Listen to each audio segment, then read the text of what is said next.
What's up, everybody? This is Derek from All Things Narrative here. Sorry, it took me a couple minutes to get on here. Just wanted to make sure that all the technology and everything was working right. Hold on. I had it going on a different thing. Okay, go ahead. Oh, you're good. You're good. Yeah. So, I think I am. I think I am good to go now. Jacob, how are you doing?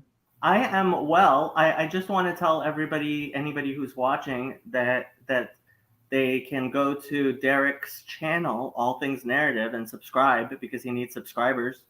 And I'll put the link in the description after we're done.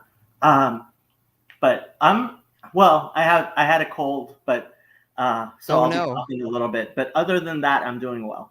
Good, good. How was your New Year's?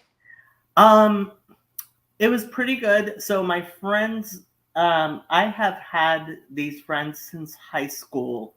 That every year, the year after high school, we had a New Year's party, and so every year for the last 25 years, we've been having a New Year's party, and so we were online yesterday because of for several reasons. But yes, Happy New Year, everybody. Yeah, it's crazy. It's 2023. It is. It's a whole new year now. So before we get started, what I'm going to do real quick is I think so I see on my channel that there's actually 2 accounts right now that are streaming at the same time. Okay. So I'm going to try to delete the one and then hopefully there's actually 2 there's one that I see the one that's working, but there's another one that's streaming too, and I'm just going to get rid of it real quick. I just cut it right now, so okay. So just deleting that, and then I'm going to post this new link because I did post the wrong link to my social media earlier. So I'm going to do that now, and then I'll be good to go. So thanks everybody for your patience. This is my first time ever live streaming anything. So this is exciting. It's a new things in 2023, right? Yes. So let me just update that link, and then we'll get started. So if you can do me a favor real quick, Jacob, I'm just going to test your audio here for the podcast. So if you could just talk for a minute, and I'll just get your levels balanced while I post this. Okay, so I am saying things in order to let Derek make adjustments to the sound. And I'm usually good at babbling for long periods of time, so shouldn't be a problem. But me talking just to talk. Don't know how much longer I can keep this up. I could start reciting things. Ooh. Oh, I could tell you my favorite story, but then if I told you my favorite story before you had the sound going, then it wouldn't be on the podcast. It's all good. I got it. I got your your levels are all good here. So now that I got this kind of dialed in for next time, it'll be good to go anytime we do anything. So because I'm like recording you on my software at the same time as we're live streaming. So I guess now we can just go ahead and start, because this is my first time ever doing like a podcast recording that I'm actually recording somewhere else, before it'll be released. So this actually will not be released until mid-January on the All Things Narrative podcast. So if you're here and you're listening, it's like, this is cool. You get like a sneak peek of everything. So, and I see as well that there's a chat here and comments. So hi, everybody who is here. And for those who are just joining, welcome. And so I'm very excited, and we're going to go ahead and start recording this officially. All right. Ready, Jacob? Yes. All right, here we go. Hello, and welcome to the All Things Narrative podcast, where we explore the relationships between the stories we love and the stories we live. I'm your host, Derek Hatch, and let's get started. What's up, everybody out there? I am so excited today because I am sitting down with somebody that we've just recently become acquainted, but I am just so incredibly drawn to. He has so much wisdom and knowledge, just about all things Judaism and the Bible. And I've learned a lot from him and just enjoyed our conversations. I actually got to go be on his YouTube channel just the week leading up to New Year's Eve, and it was just a wonderful time to get to just connect with him. And just, he graciously let me come on and share my story, and we just had a lot of conversations. And now I kind of want to do the same thing for him as well. And so this is Jacob. Is it Faturechi? Is that how you say your last name? Faturechi, yeah. Faturechi, perfect. And so I'm just honored to have you on here, and just to get to hear your story, as much or as little as you want to share. But welcome to the All Things Narrative podcast. Thank you so much. I plagiarize a lot of wisdom. I like to say that, Don't we all? Yeah, I like to say I no matter how tall you are, you will never be as tall as somebody who stands on the shoulder of giants. And so I am glad I have been able to plagiarize things you found wise. Yeah. Yeah. I mean, that's what I love about all these conversations that we have on the podcast with story, is that story is such an ancient and universal thing, So when we talk about the elements of story, when we talk about patterns and themes and all this stuff, we're not reinventing the wheel. We're not coming up with something brand new in the 21st century. This is stuff that goes back like so far.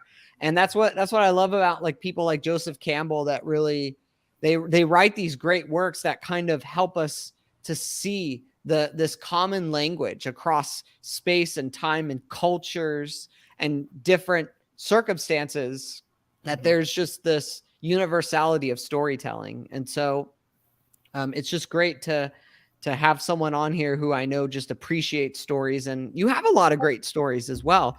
So looking forward to hearing those. I love telling stories, and yeah, I guess my channel is um, so I don't like calling the Bible a book. I think the book the Bible is a library. Yeah, I say And the same thing. yeah, it has so many stories in it, of different types. Yeah. And so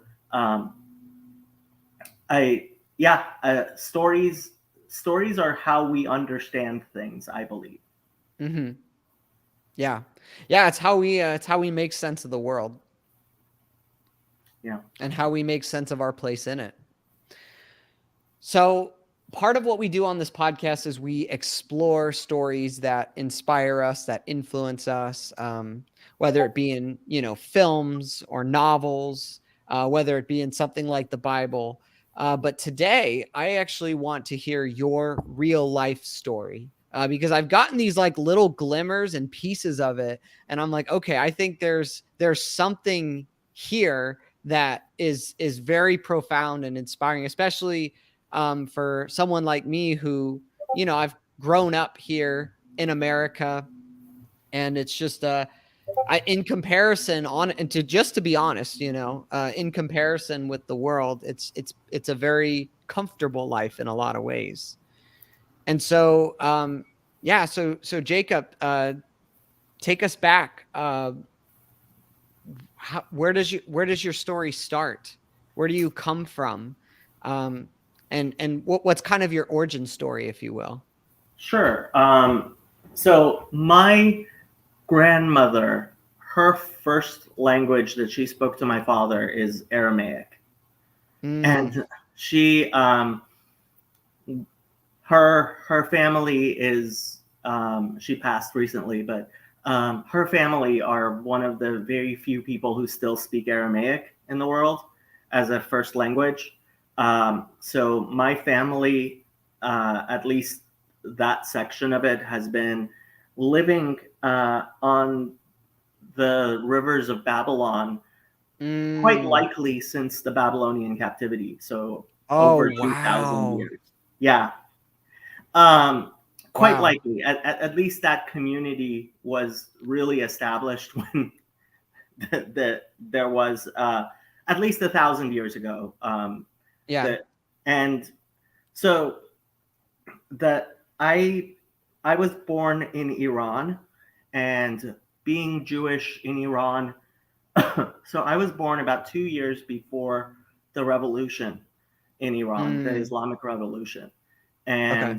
and the that precipitated the Iran-Iraq War, which was a very bloody war. I generally, while I am pretty open with the kinds of trauma that I underwent as a child, I actually Mhm. usually don't talk about it with people because Yeah. it's too much. Like, Yep. um, Totally understand. and so a lot of the very worst things that can happen to a child during a period of revolution. And so I'll tell you a story. I was walking down the street Okay. with my dad, and um, I must have been only, I don't know, 5 or 6 years old. Mhm. And in Tehran, the houses all have very high walls Mhm. out to the street, so that when you're walking down the street, you don't actually see any of the houses. You only see walls, Okay. because of privacy concerns. Nobody should be looking into your home. Nobody should even see your garden, really. Mm. And so it's very different from how the streets look here. And we were walking down the street, and we got to a house that the wall, which usually provides privacy, had been bulldozed. Mm. And not only that, but the facade of their home had been bulldozed. So Mm. it kind of, like when you look at a dollhouse that has a Yeah. cutaway. Yes. So they had, so somebody had bulldozed the actual facade of the thing as well. And um, I mean, you have to understand how, in a society like Persian society, this is just pure humiliation, right? Wow. Yeah. And I asked my dad what what was going on, and he just said they're Baha'i. And so the religious police in Iran, uh, I mean, there there isn't a lot of accountability. There are people who do all kinds of things with their authority, and being Baha'i in Iran. So I have family who are Baha'i, and it's a religion that was established in Iran out of Islam Mhm. some 100 years ago, and they're considered heretics to Islam. Okay. And Mhm. so in Iran, they technically have no legal protections, and so they also can't go to university, because when you apply, you have to say which religion you are, and there's Yeah. only four choices: Christian, Zoroastrian, Jewish, or Muslim. And if Mm. you don't check one of the boxes, you don't get to go to college. Wow. Yeah. So Wow. actually, one of my cousins teaches an online university for people in Iran Mhm. who are Baha'i, so that they can get a higher education. But there, there really was a a lack of civilization in one of the oldest civilizations in the world. That when I Mm. came to the United States, I often envied my friends their sort of naivete.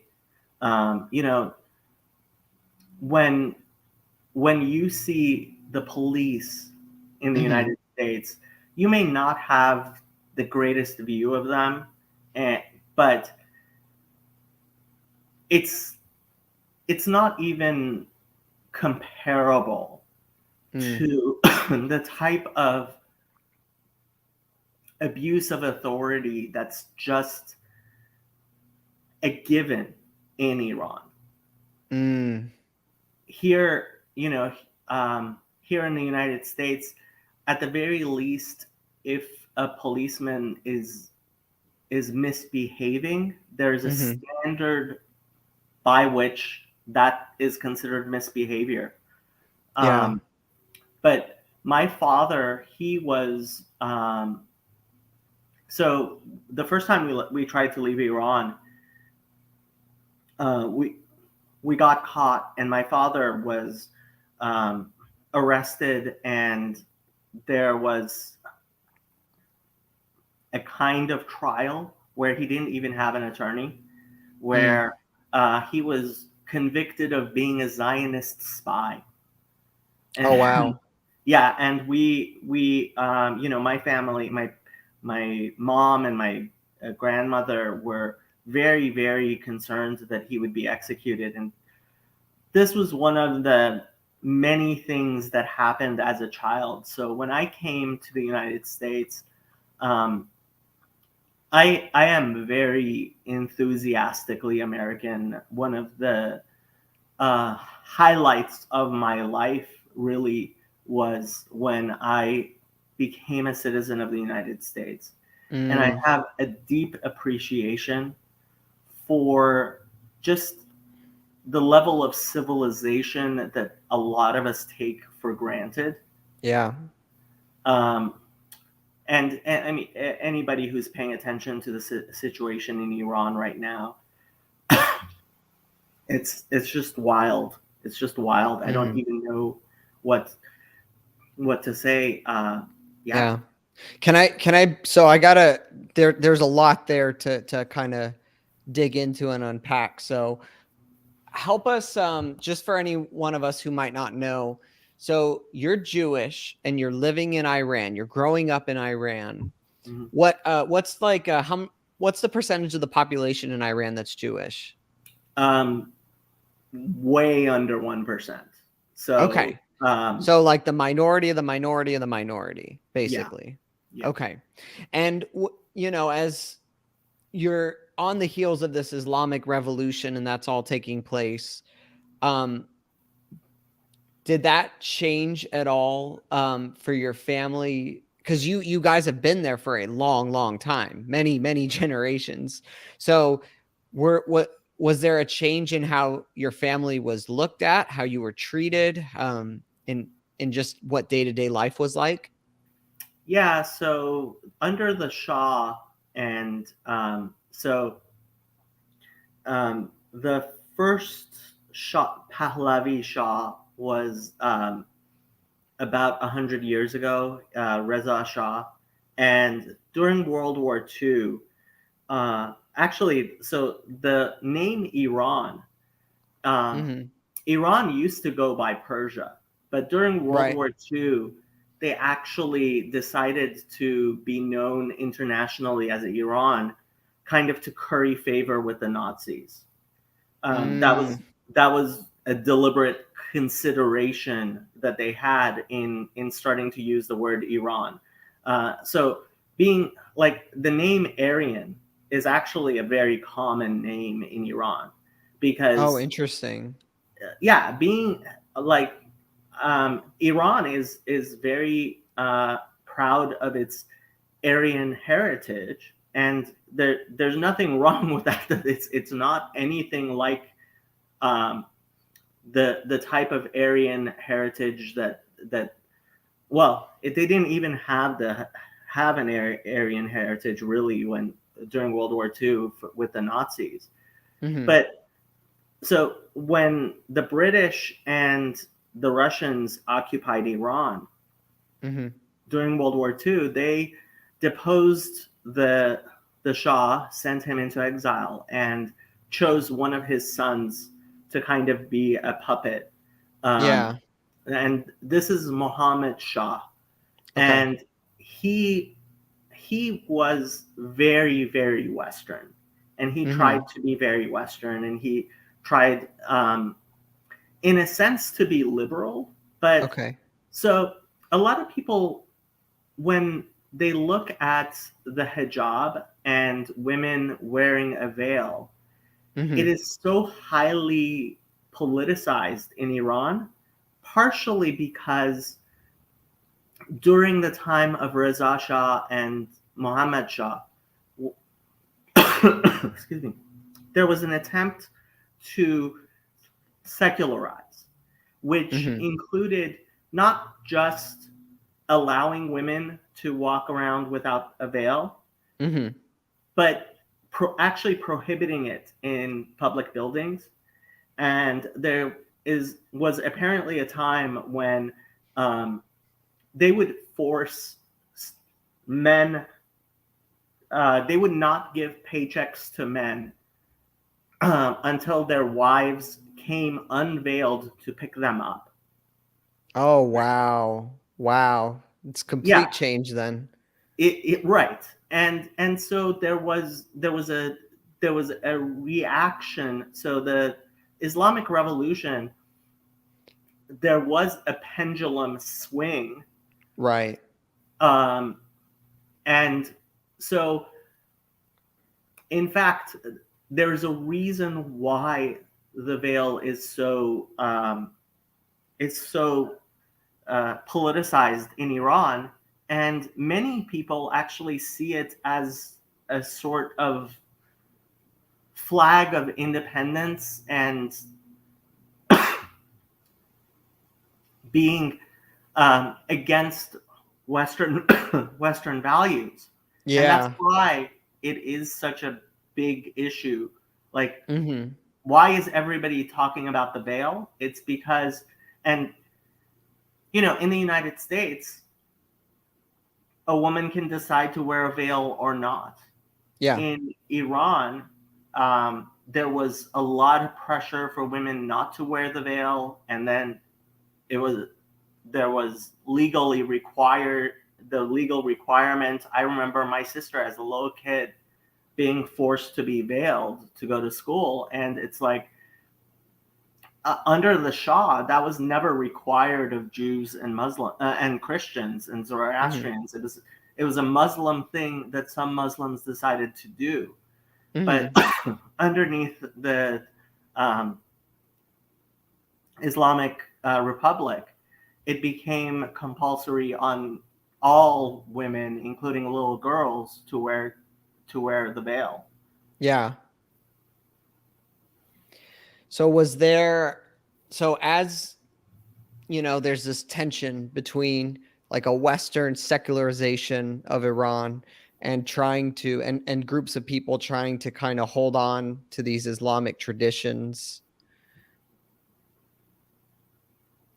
I feel like you're kind of I'm assuming are you kind of caught in the middle there just between what's going on? Like do you have one side that's um more maybe that's what I'm looking for. Maybe like more friendly, understanding, hospitable to you, um, and to your family. And is there any hostility that you're experiencing? Well, I mean, there definitely was this idea of, so Iran and basically all the Muslim countries in the Middle East use Zionism as a scapegoat. Okay. So it's when things are going very badly in Iran, um, suddenly it becomes a huge focus, what's going on in Israel, and Mhm. um, it's really an attempt to distract things Yeah. through anti-Semitism, Yeah. and I think that was part of, for example, my father was convicted of being a Zionist spy. It's like, what does that even mean? And they Mhm. apparently convicted some 2,000 to 3,000 people, including a friend of mine who was 14 years old, of being a Zionist spy. Wow. So, you know, that scapegoat mechanism. Yes. And I mean, I have to say, there is an ongoing genocide of Christians in Muslim countries. Mm-hmm. And so also the Muslims and the Jews and the Christians, yeah, there is a sense of separateness and blame, and it wasn't everybody, it's Yeah. not Yeah. everybody. And so, but again, when you're living in a society that doesn't that the rules aren't well known, Mm-hmm. and that's part of what happened with the revolution, right? Mm. uh, some of my family these days, they tell me, oh, you just remember Iran during the revolution, things have really quieted down. Mm-hmm. And I suppose that's possible, but like, anytime you have a revolution, you have everything that was going on, including the war. The Iran-Iraq war Yeah. was brutal, absolutely Mm-hmm. brutal, and a very long war. Um, it just, it throws all of society into upheaval. Yeah. Yeah. And I am sure, like, even today, the effects are still being felt of everything that happened decades ago. So how did you get out? And how old were you when you got out? I was 6 going on 7. Oh, wow. My So the first time we tried to leave, we tried um, hiring coyotes, and that didn't work out. And the second time, so in Iran, children share a passport with their mother, Mhm. and um, we were my apparently my parents bribed somebody to get a passport for my mom, Mhm. and we were able to leave Iran just on an airplane. I Oh, remember, wow. yeah, I remember my parents, because I was so young, they were afraid I would say something, so they didn't tell me what was going on until basically the day we were going to the airport. They suddenly were like, Wow. "Oh, we're going to the airport, and we're gonna." Yeah.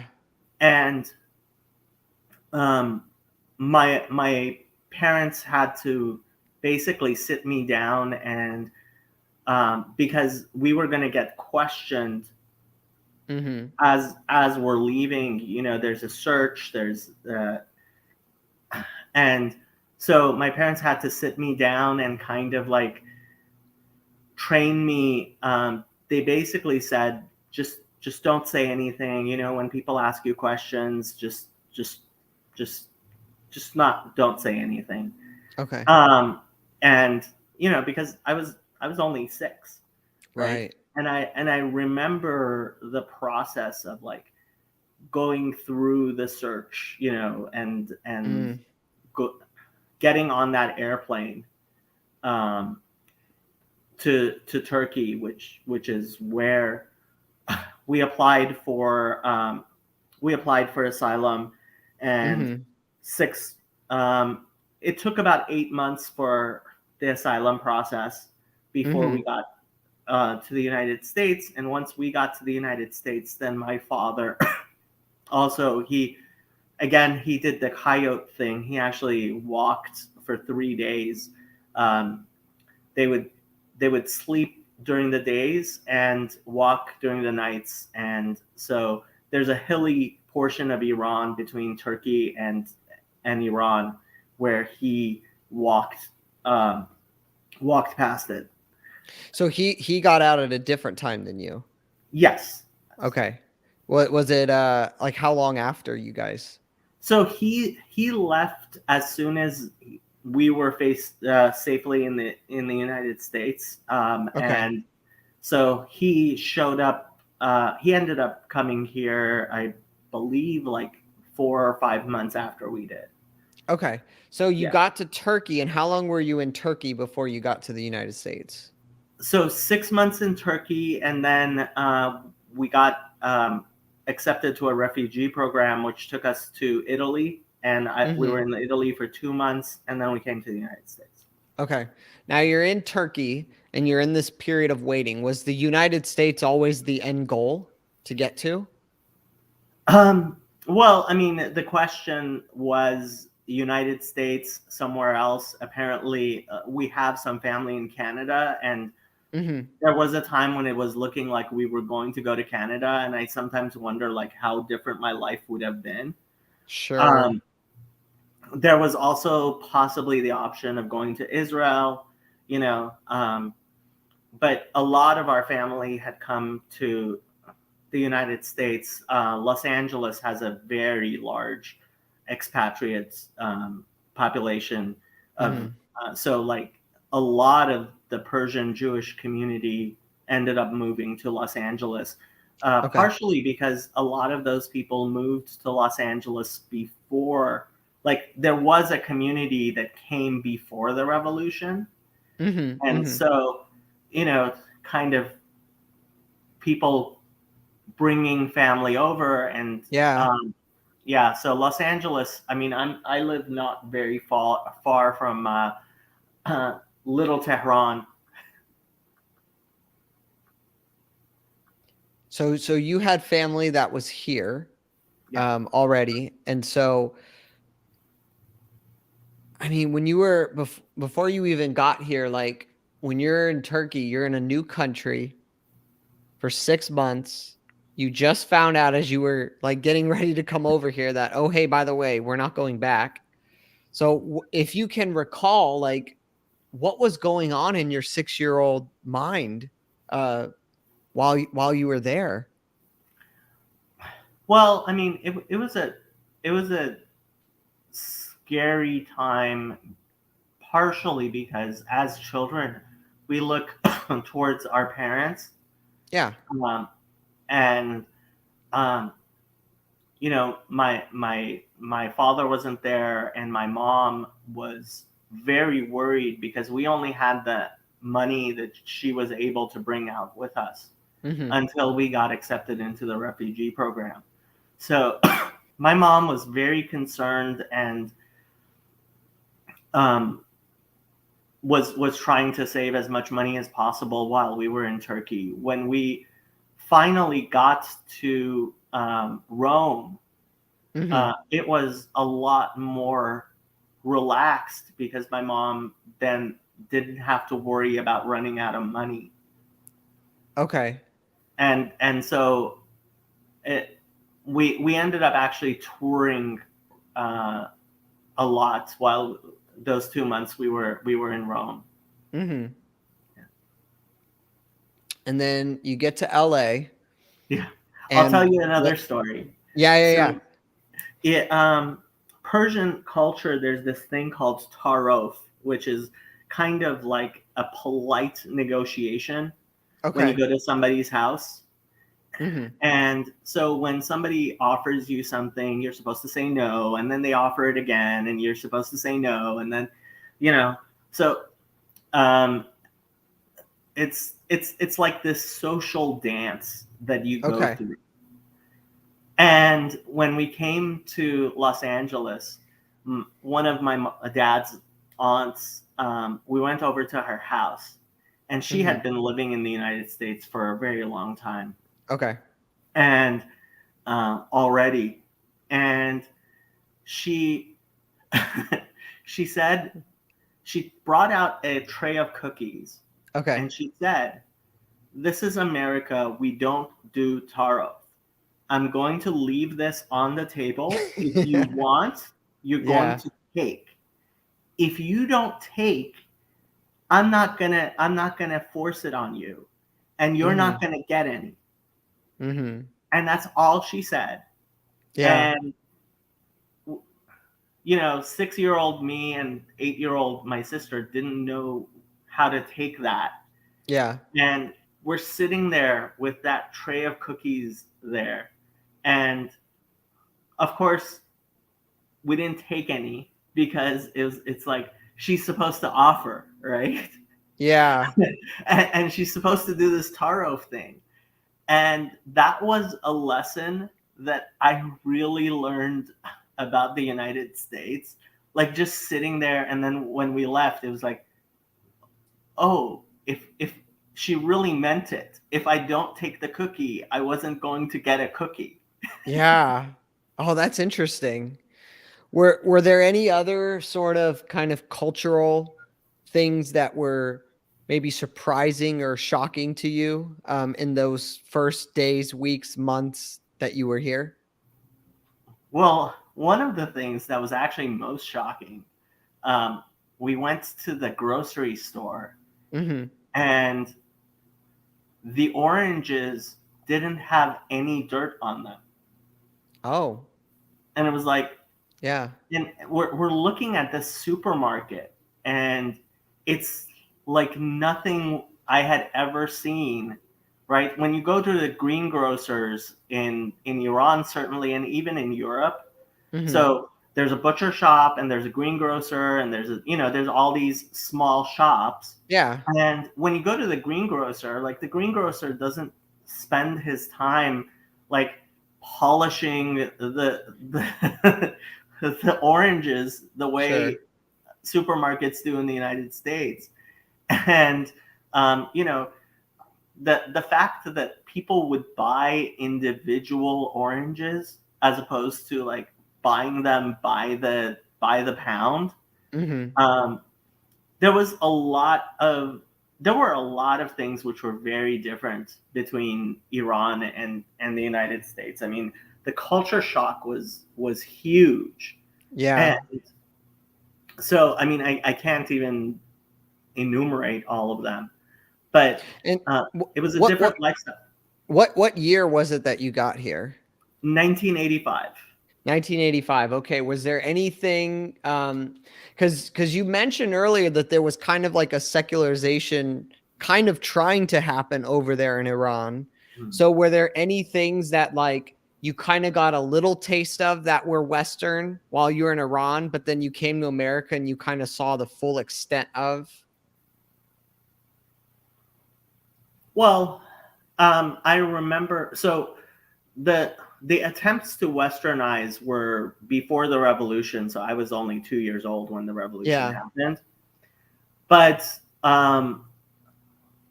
we so VCRs were considered contraband in Iran, Oh, and interesting. videos and things were you black market, right? Wow. Even backgammon boards were considered black market, Yeah. you know, Now because now now now why VCRs, videos, backgammon? Like, was it just because like this is American, this is Western, we don't want it here, or what was the reasoning behind that? so supposedly backgammon was considered bad, which is funny because it's like a Persian tradition because people would gamble on it, Yeah. and so it was prohibited in as gambling. Mhm. And VCRs because the videos. Well, I guess it wasn't so much the VCR itself because if you had allowed the type of things that were allowed, that's Mhm. fine. But I remember in Iran watching a lot of Benny Hinn because Oh, interesting.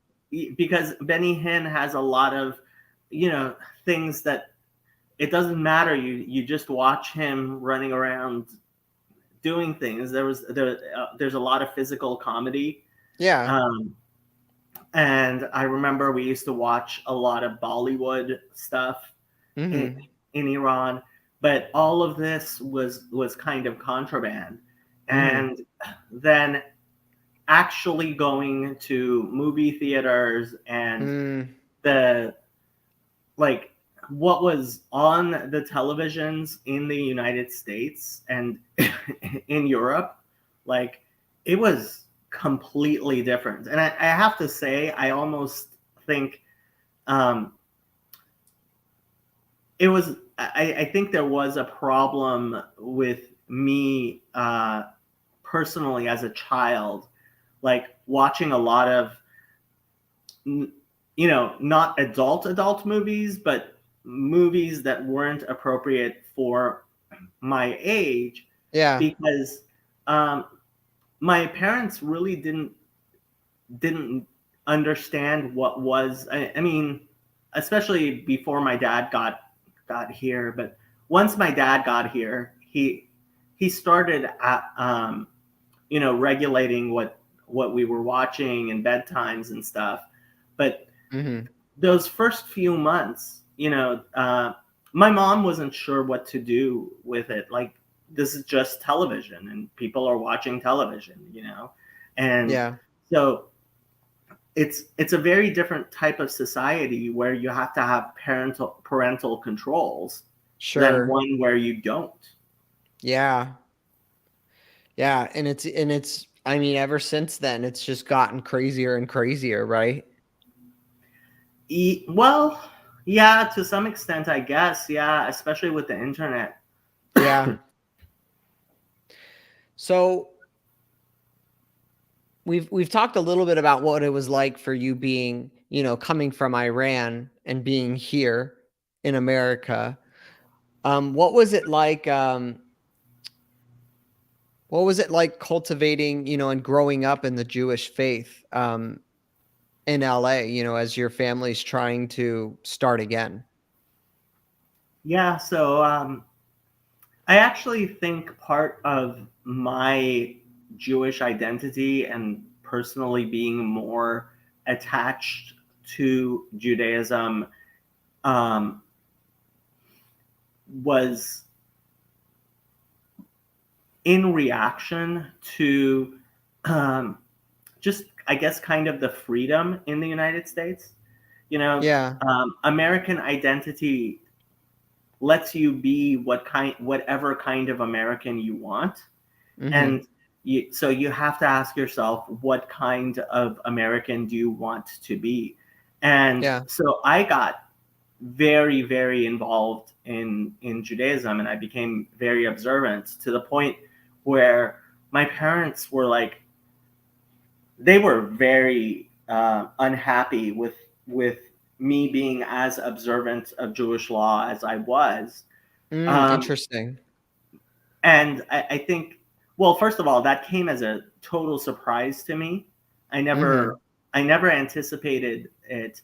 But second, I think for them, there was an association between religion and the Islamic Revolution, Mhm. and religious extremism, that they they would just apply across the board. And what I Yeah. kept on telling my parents is like, no, you can't, like, what, as an extreme Jew, like, I'm not gonna go and do a suicide bombing, right? Yeah. Yeah. I'm gonna spend a lot of time studying Talmud.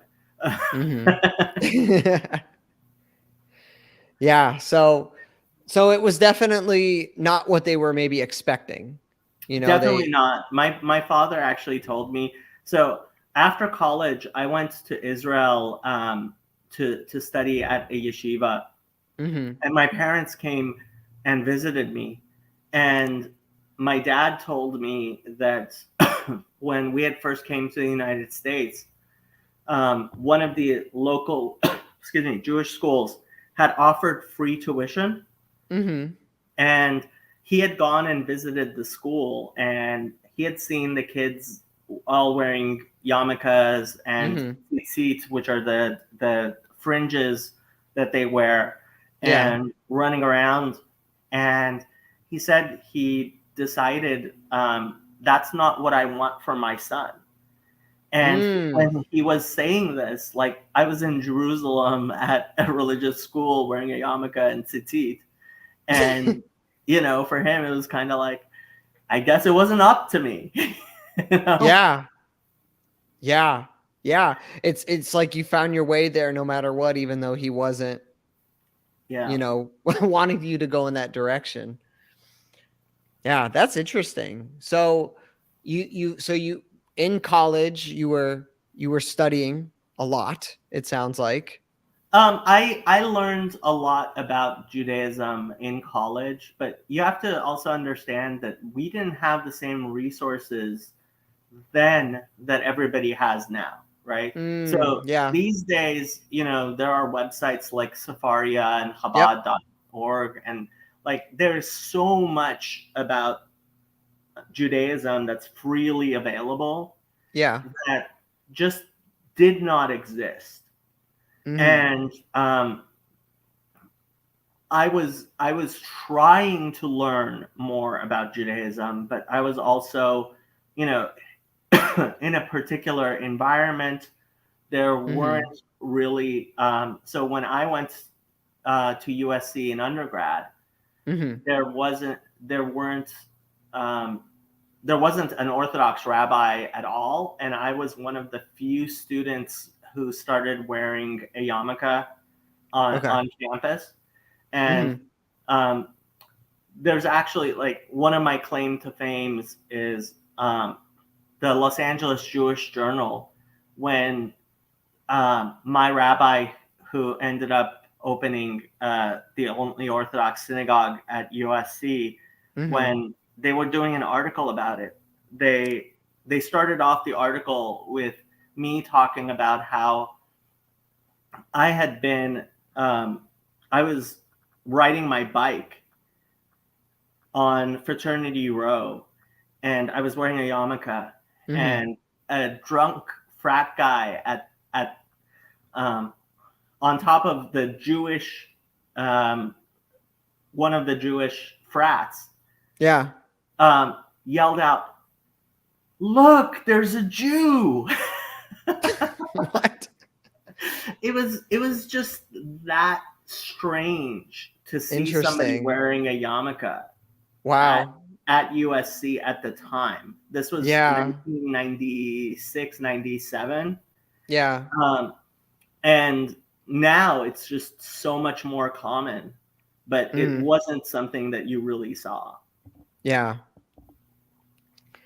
So, as you've experienced different things in different Mhm. places, you've lived in Iran, you were in Turkey, you were in Rome.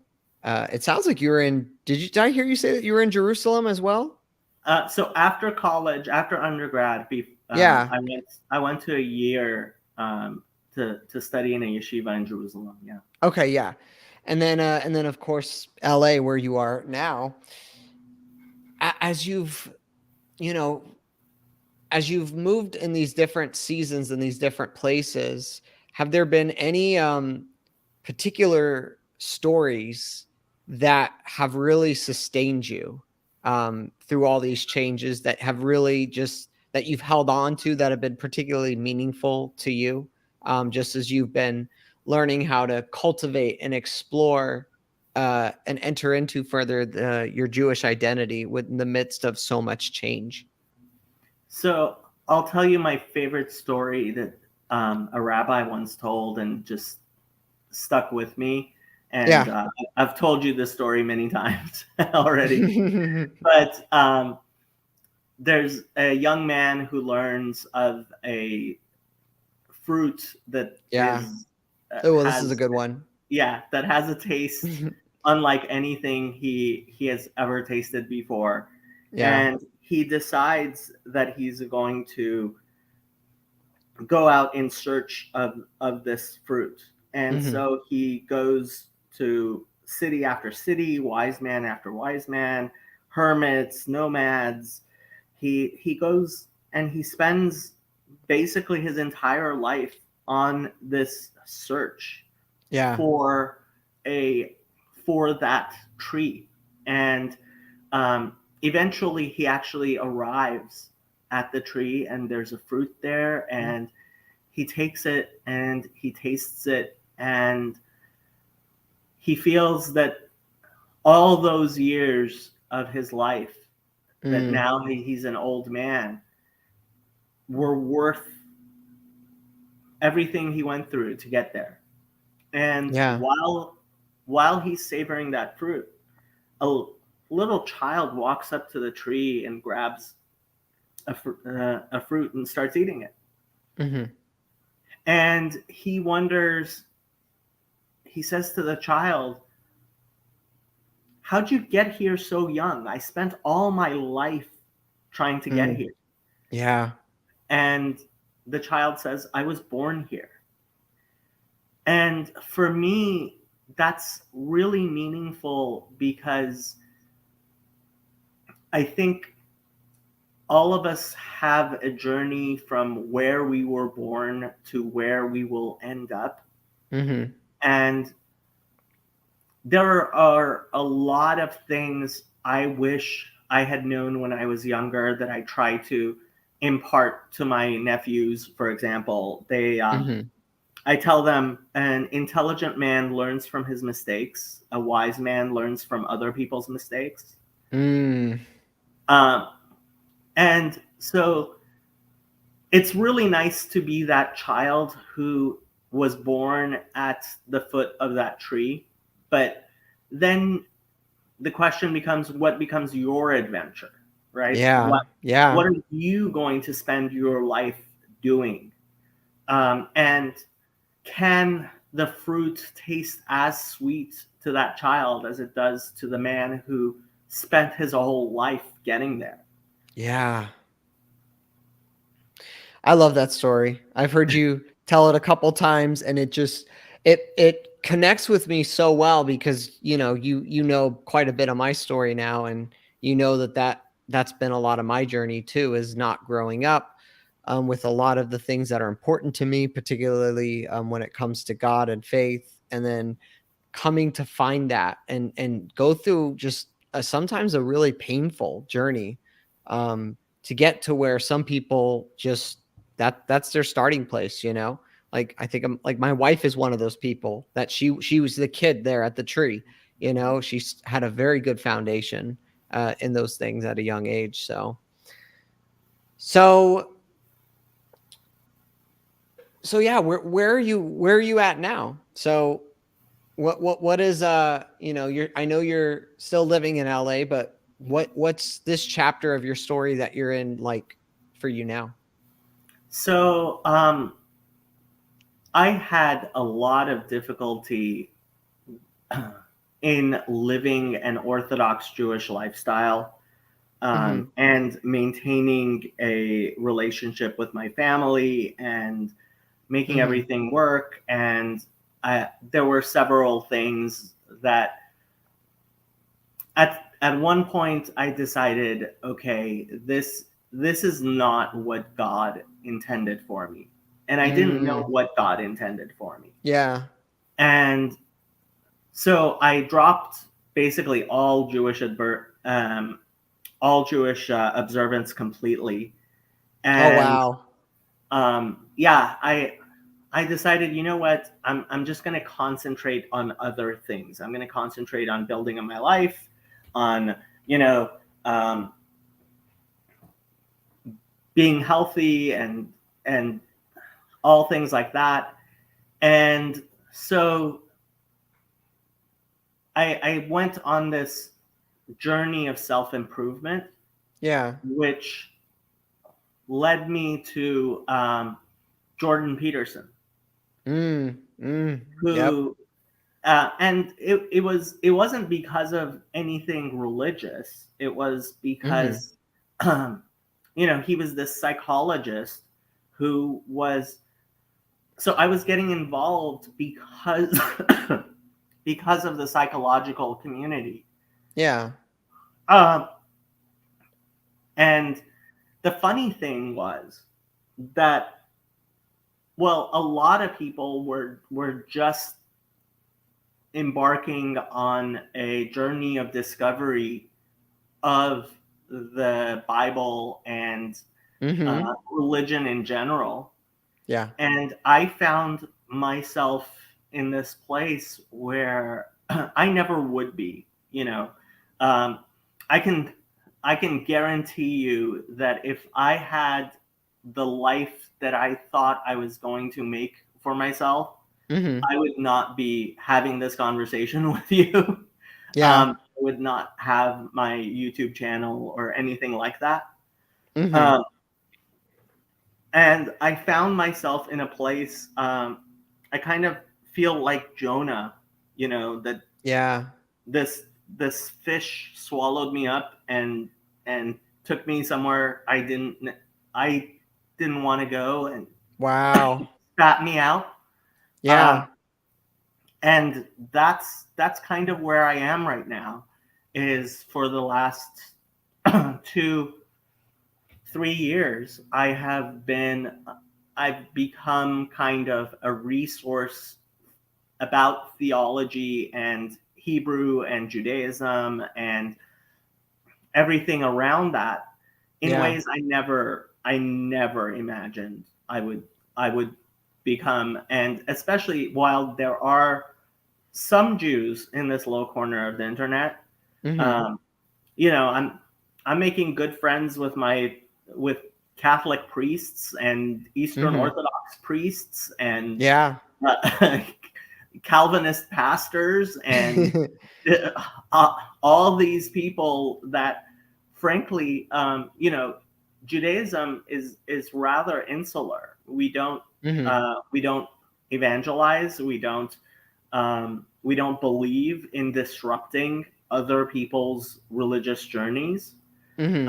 and we believe that that's part of having faith in God, is recognizing that God Himself is guiding other people.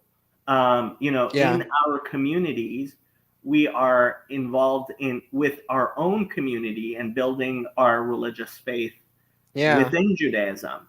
But there really has not been until very recently Mm-hmm. um, any type of Jewish resources available to Gentiles. Right. And I've kind of now I find myself at the forefront of that. Yeah. And that's how I found you. And that's why I reached out to you in the first place was I sensed that you would be approachable, that you would be somebody that as someone who was non-Jewish and has some Jewish ancestry and had a lot of questions about that I could ask it, and not feel weird about it. Which is awesome because I was looking for that for a long time. So it sounds like there's just a really unique calling that you have right now. And that I mean, would that be a fair way to put it? I hope so. I hope so. I sometimes wonder if I'm not kind of kidding myself by saying that, I even though I don't live an observant Jewish lifestyle, Mhm. I am making Torah available to, um, including certainly Jews who Mhm. otherwise would not have access, but also Noahides. Mhm. There's the Noahide movement, which so it's really crazy trying to explain it even to other Jews. Yeah. Um, a Noahide is an Orthodox Jewish Gentile, Mhm. and it's like that sounds like an oxymoron, and it kind Yeah. of does, Mhm. because before Christianity, we know there were Gentiles who believed in the God of Israel without wanting Right. to join the community of Israel. Right. Well, you had I know some people have called them, what is it, God-fearers or something like God-fearers. that. And That's and that's he, how it's referred to in the book of Acts, I believe. Yeah, yeah, and there's even isn't there even like in the temple, was in there like a court of the Gentiles where yeah, they could be? Okay. yeah, yeah. So Judaism, I mean, I have to say, Judaism has always been a universal religion. We believe our that there is one God and He's the God of all people. That doesn't mean everybody needs to be Jewish, and in fact, it means most people will not be Jewish. Um, Mm. it actually says that in Deuteronomy. It says you are a small nation, and Mhm. we have this concept of Israel as a nation of priests, but Yeah. it was it was never an attempt to impose Judaism on other people. And Mhm. so basically, we didn't bother uh, other people.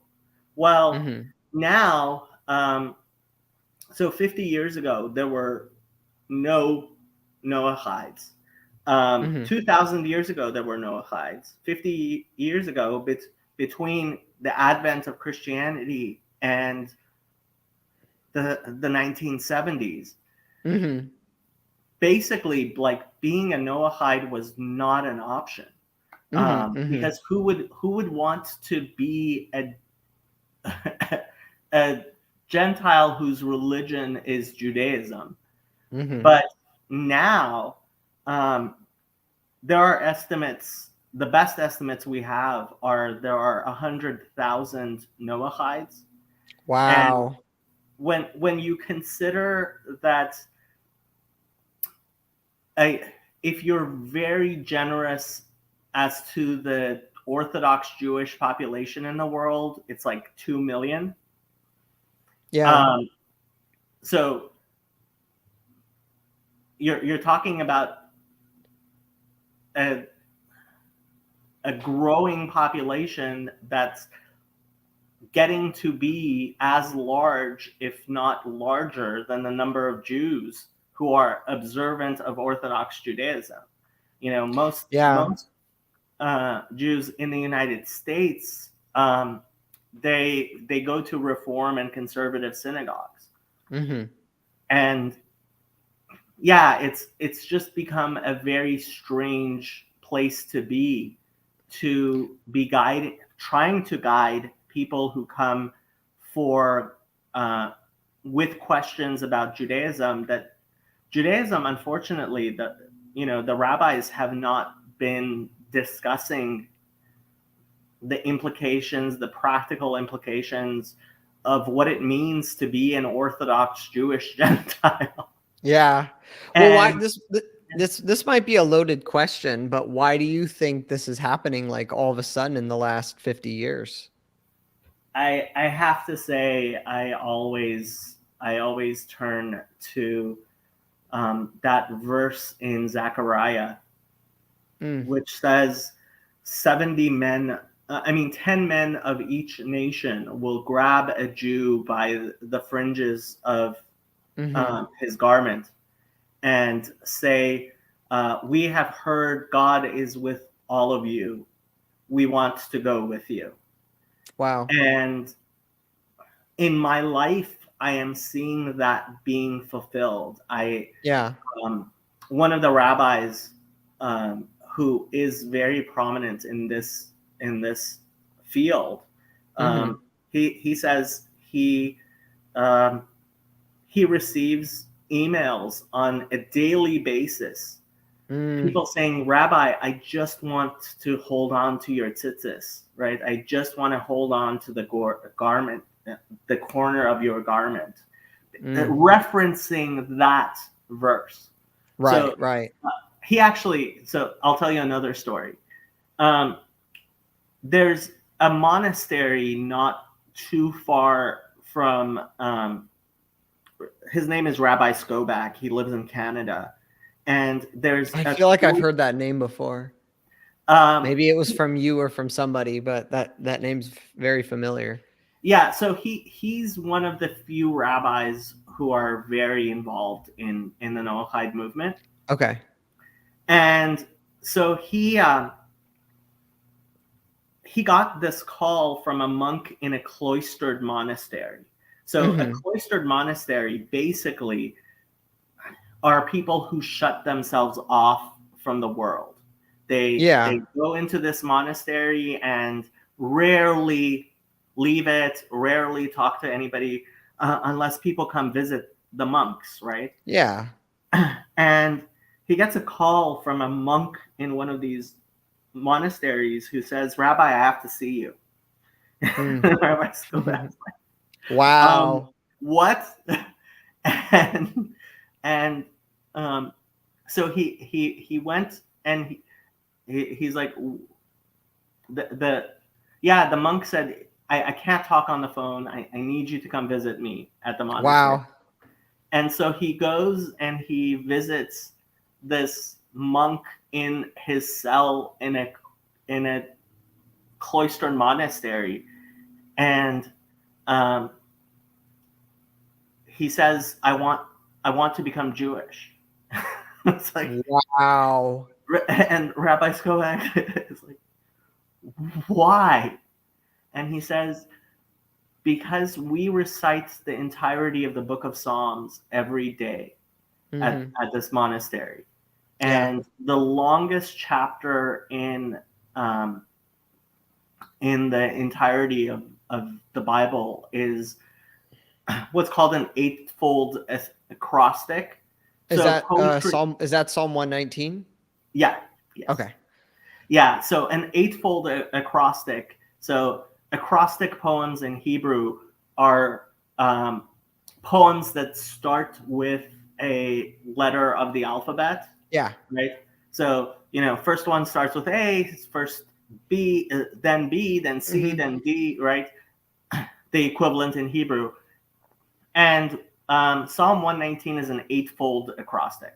So 22 letters in the Hebrew alphabet, and it's 176 pages, verses. Yeah. And all of these verses are about how beautiful God's law is, and how it improves you and your life and everything. Hmm. And um, he said, I just read it over and over and over again, and I asked myself, why aren't I keeping them? Yeah. Wow. Wow.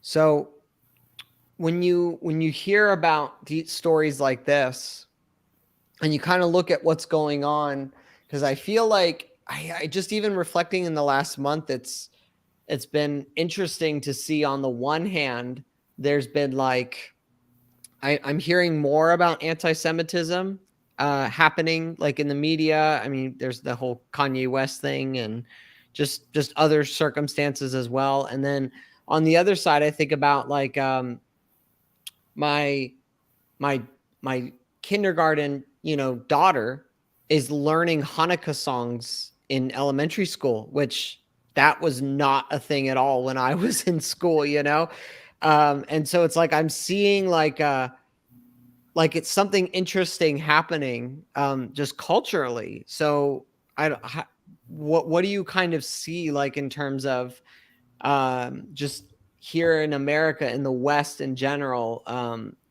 the our relationship with Judaism?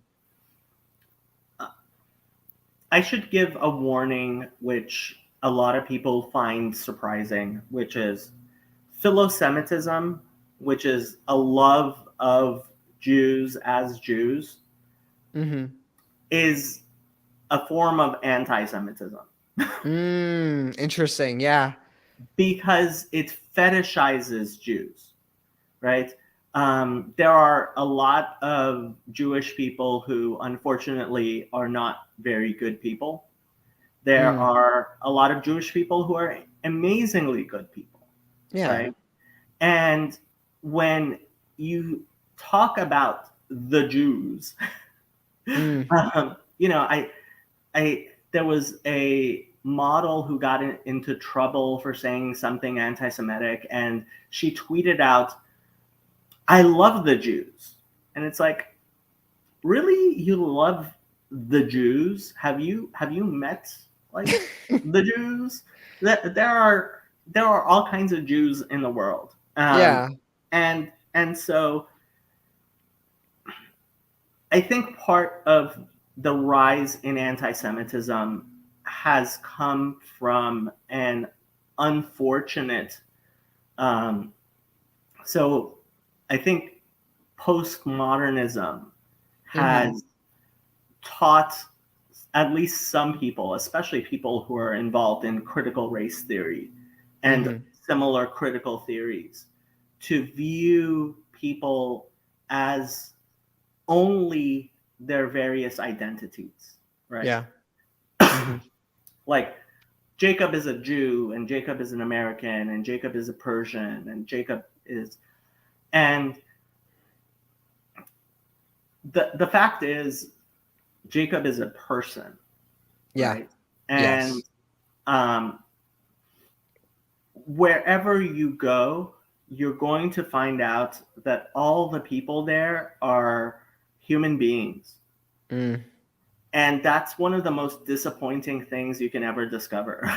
Because you go on these pilgrimages, right? And you can't, Yeah.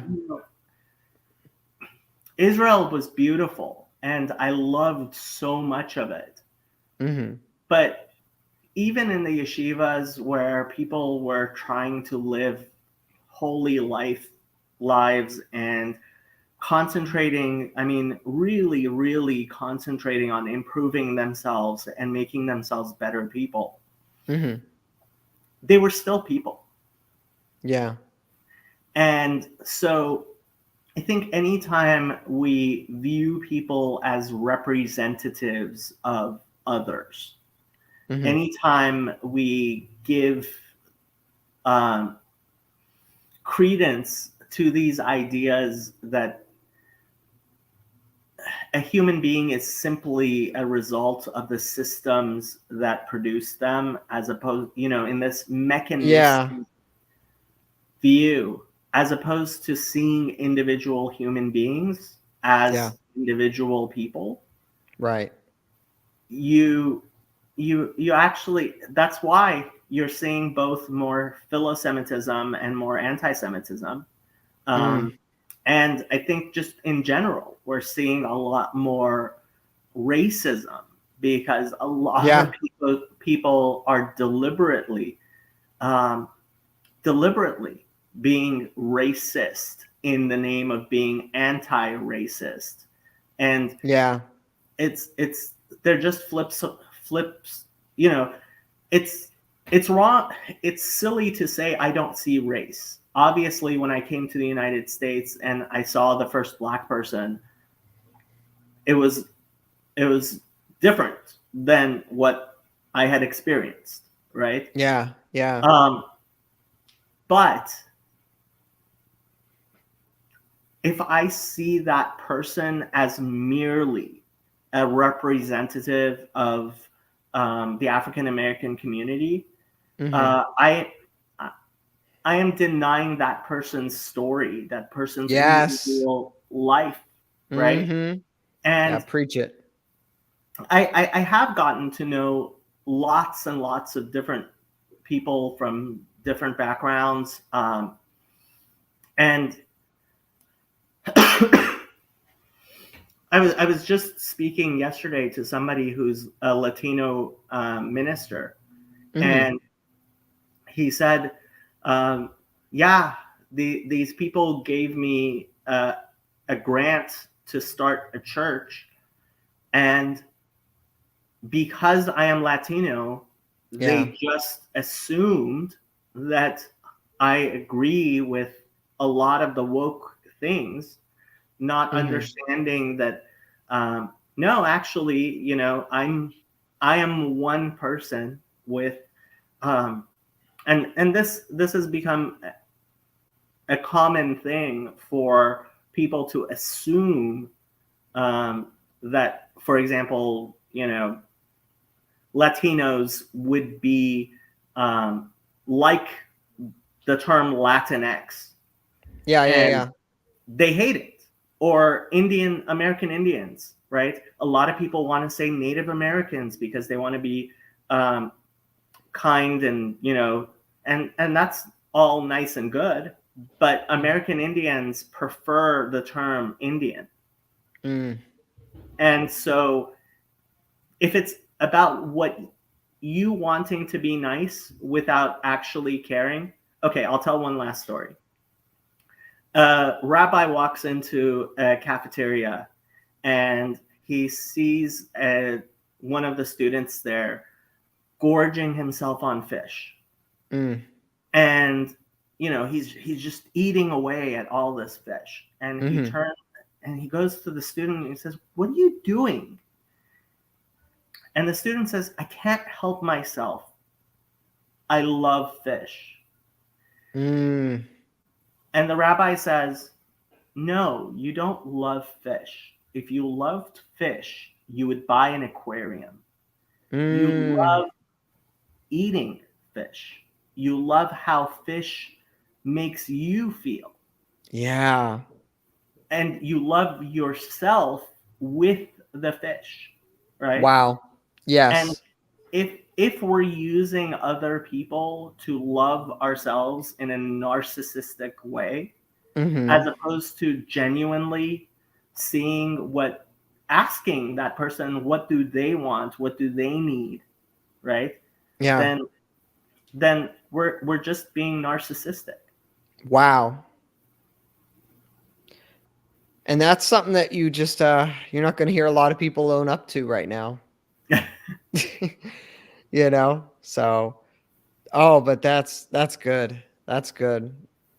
And these are like little it's like little parables, that have so much weight in what you're sharing. So, Yeah. yeah, no, that's good. I love that. So to kind of wrap up in terms of the podcast, I'm the last question that I've just kind of been thinking about. I ask it to a lot of my guests, is if we were using this conversation as a basis for writing a book about your life, like maybe you get a chance to write your autobiography, what would the title be and why? Good question. um I have been working on a communal organization and getting it put together. And Yeah. we the question became what to name it. Mm-hmm. And I decided to name it Em Habanim Smecha, the joyful mother of children. Mm. Comes from a verse in the Bible. I don't remember the Hebrew of the entire verse off the top of my head, but it says, "The barren woman became the joyful mother of children. Hallelujah." Mm.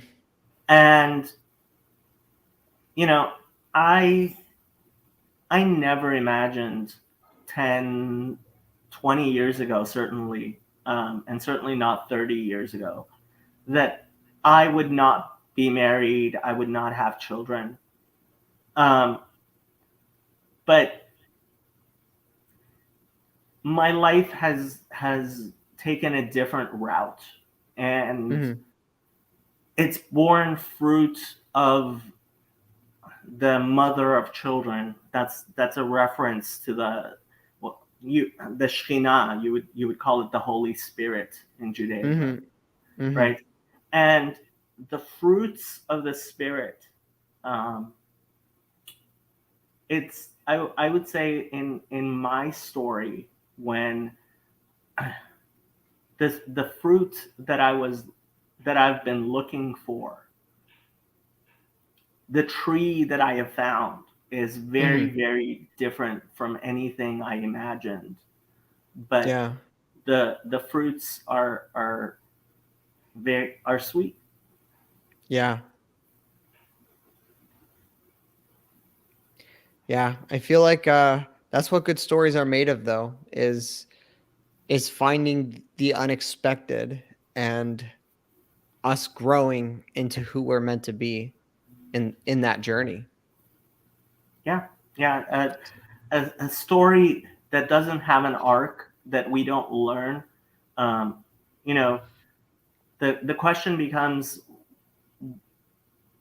why does God?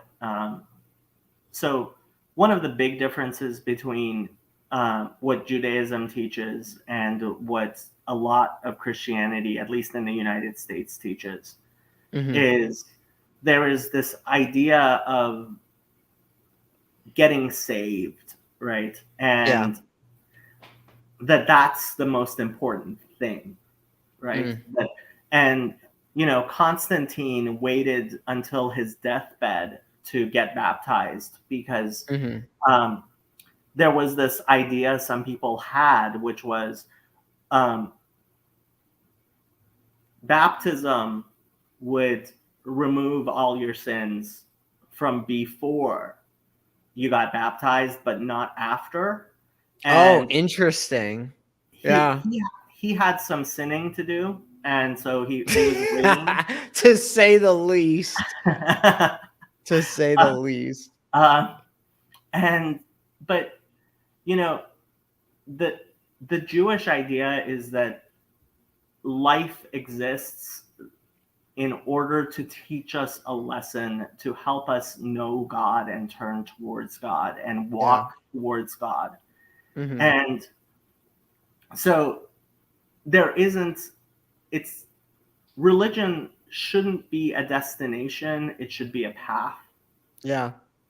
And in fact, when you are turning towards an infinite God and you are a finite person, you're never going to reach God because he is infinite. Mm-hmm. Mm-hmm. But you can walk closer and closer. And that's why what so the Mishnah says, and this is a famous section of the Mishnah called Sayings of the Fathers. Mm-hmm. Um, it says, better is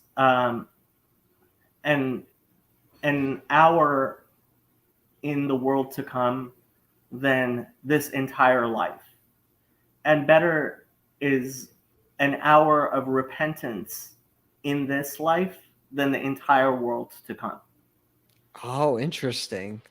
Because the world to come, when that veil is going to be taken off from our eyes, and like it says, the knowledge of God will cover the earth as the waters cover the seas. Mm-hmm. Um, at that point, we don't have the opportunity to do the type of work on ourselves. There will not be learning, right? Yeah. And that's one of the things. I mean, Jeremiah says about, um, I will make with you. I would translate a renewed covenant, Mm-hmm. and it says um, what that would be, that it would be inscribed on your hearts, on everyone from the least to the greatest. Yeah. But it gives a detail there that a lot of, I think, especially Christians, gloss over. It says, and no one shall have to teach his brother to know God. Yeah. Yes. Uh, and so when we look forward to the world to come, the Messianic era, yes, it will be great and it will be beautiful, but it will also be a time when there's nothing more to learn. Mm. And we live this life. We are walking through the valley of the shadow of death. Mm-hmm. Um, and in order for us to learn and grow and become better than we were. Yeah.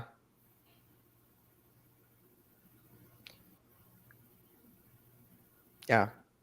That's what it's all about at the end of the day, is we talk about this a lot on this podcast as well. It's just, what are we doing right here and right now?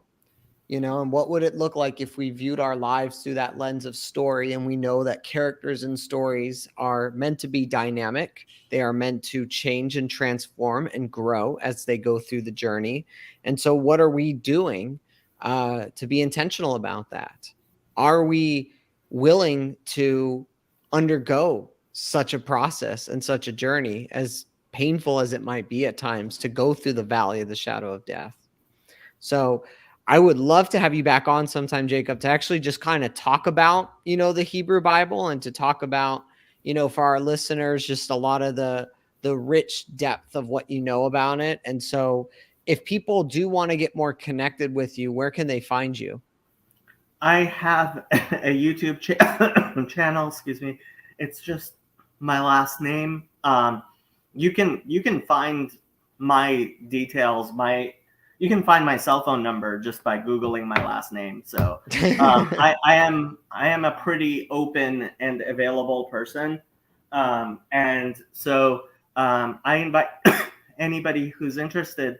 I have just chatting live streams on my channel on a regular basis, Mm-hmm. and people are welcome to just drop in. Where we have a weekly Bible study on Wednesdays now. That Mm-hmm. you know we talk about whatever people want to talk about, and Yeah. anybody can drop in. Yeah. Well, and you've created space, right? You've created a space where people can come and gather and have meaningful conversations about different things. And what um that's what I think is a good overlap between what we're doing, because this is what I try to do as well with all things narrative. Is we say that we're creating spaces for stories to be told, and stories to be lived more meaningfully. And so trying to explore how to do that and what that's like. So Jacob, thank you so much for being on the All Things Narrative podcast. I will put in the show notes links to the things you mentioned, as well, of where to find you on YouTube. Probably won't put your phone number in there, but don't want you to. Hopefully, nobody spams you or anything. But yeah, so people can get connected with you. And yeah, I definitely want to have you on again. And if you haven't already, those listening, I got to be on Jacob's channel as well, and I'm sure we'll have more conversations, because it's just fantastic. It's great. It's one of the great things about the internet, is that you can find people and just connect with them so easily. So thank you, Jacob, for making that possible for people. Thank you. And yeah, and until next time, I hope everyone has uh a wonderful new year. And uh I know on here on YouTube, I haven't really looked at the chat yet, but see if there's any comments or questions in here. Not Um really. cool. Looks like, Um, yeah.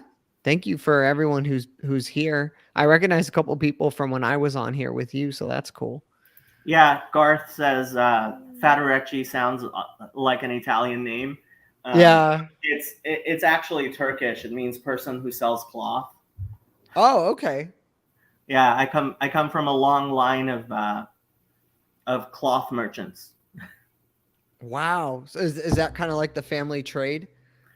Apparently, it was my grandfather, great grandfather, and as far as we know, like that's the trade that they were in, was cloth, selling cloth.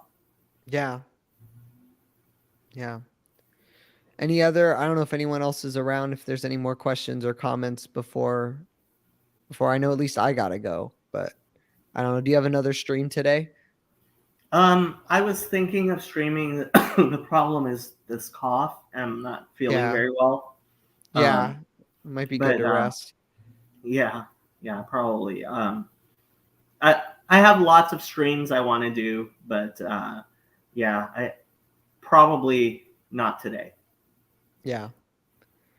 Yeah. Well, I mean, I appreciate you coming on, and just being able to, it's New Year's Day. So like, thank you for your willingness to hop on a holiday, and and especially not feeling well as well.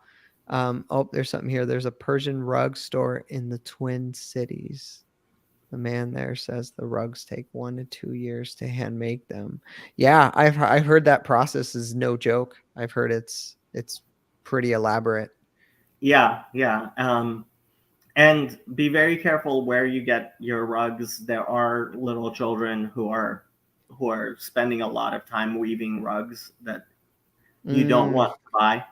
Um, yeah, so So on the right, you can actually click on any of the comments, and it will show up on the. Oh, cool. Yeah, Oh, that's awesome. yeah. Yeah. Part of my thing has become kind of becoming a StreamYard evangelist and helping people like use it Well, more this because is cool. This is very doable. I mean, besides my hiccup trying to get on and realizing, oops, I think there's accidentally two of these and I'm on the wrong one. And yeah. So, but yeah, it's pretty straightforward, which is nice. So, yeah, and it's actually pretty powerful ultimately, but yeah, you can share screen, you can do all kinds of stuff. yeah, I Richard have says, not. Happy New Year's. No question, but just wanted to thank Jacob. Oh, for his comment with the yeah, that conversation was really I interesting. s- I cannot wait to hear it. Did you end up going? I know you told me you were thinking about going in the direction with him of talking about um some of that parting of the ways in those first few hundred years of Christianity and Judaism and getting to the councils and Constantine and all that. Did you guys end up going in that direction? We spoke a little bit about it. Honestly, I am not as well informed, and he's not a church historian. So his his background is very much in um, Second Second, Temple Judaism, yeah, yeah. and so he knows a lot about Second Temple Judaism, Hmm. and um, I've been learning a lot about Christianity and um, the early history of Judaism and Christianity. I've been trying to read books about this stuff, but um, part of the problem is we don't have a lot of information, and Hmm. so it's possible to interpret the information we have in very different ways. And Yeah. a big reason why I like talking to people like Father Stephen Hmm. is that they are actually wrestling with the information as it exists and trying Yeah. to build a narrative, build a so I sometimes talk about like a linear regression, right? When you have data Hmm. points, you create a function that's a lot that goes through all the data points. Well, the Dead Sea Scrolls were a huge dump of new information, Yes. Yes. as well as a lot of other finds, especially in Israel, but also like Nag Hammadi and other places. Hmm. And there's a real attempt by both Christians and Jews, but more so Christians, to understand Christianity in relation to all of this information. And Yeah. yeah, it's a very Yeah. different Well, Christianity. yeah. Well, and it's hard because from what the research I've done, it's like a lot of what you have to go off of is kind of hearsay of like, oh, here's what Justin Martyr says is happening. Here's what Origin, here's what like the church fathers are saying, and here's what this side is saying. It's hard to find a lot from the other side.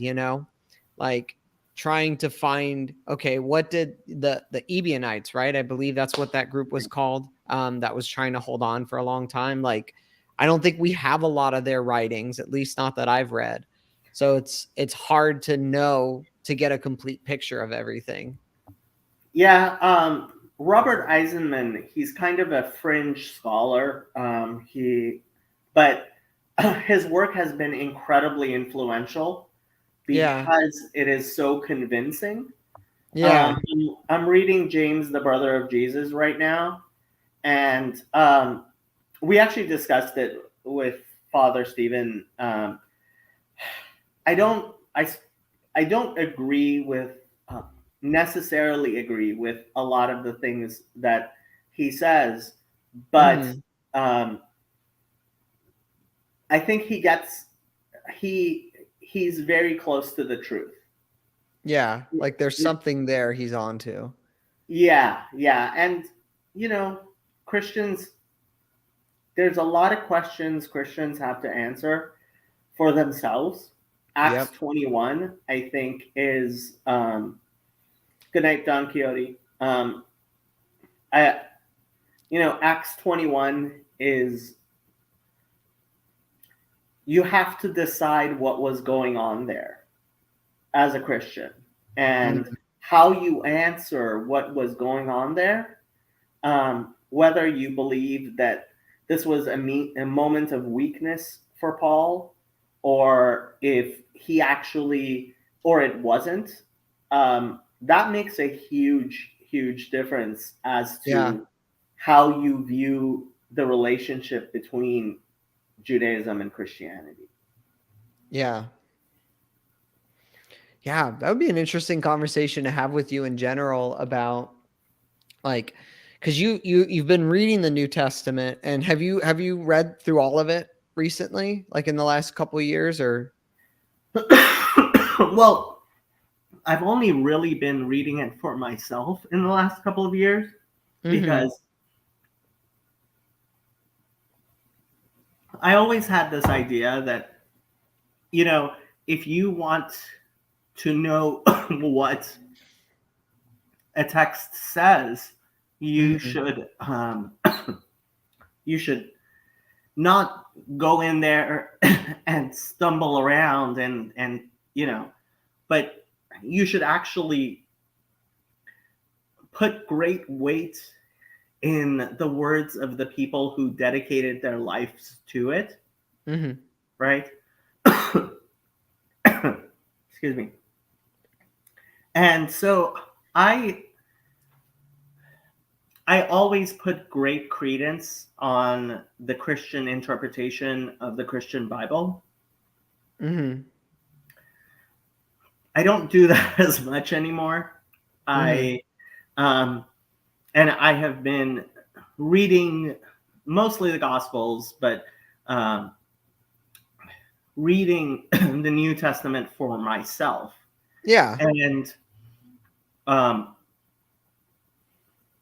my view of what was going on. So there's the traditional perspectives of Paul, Mm-hmm. which is what Christianity has taught for a good 2,000 years. Yeah. Father Stephen would say, really, that what a lot of us consider the old perspectives of Paul is only 500 years old, Yeah.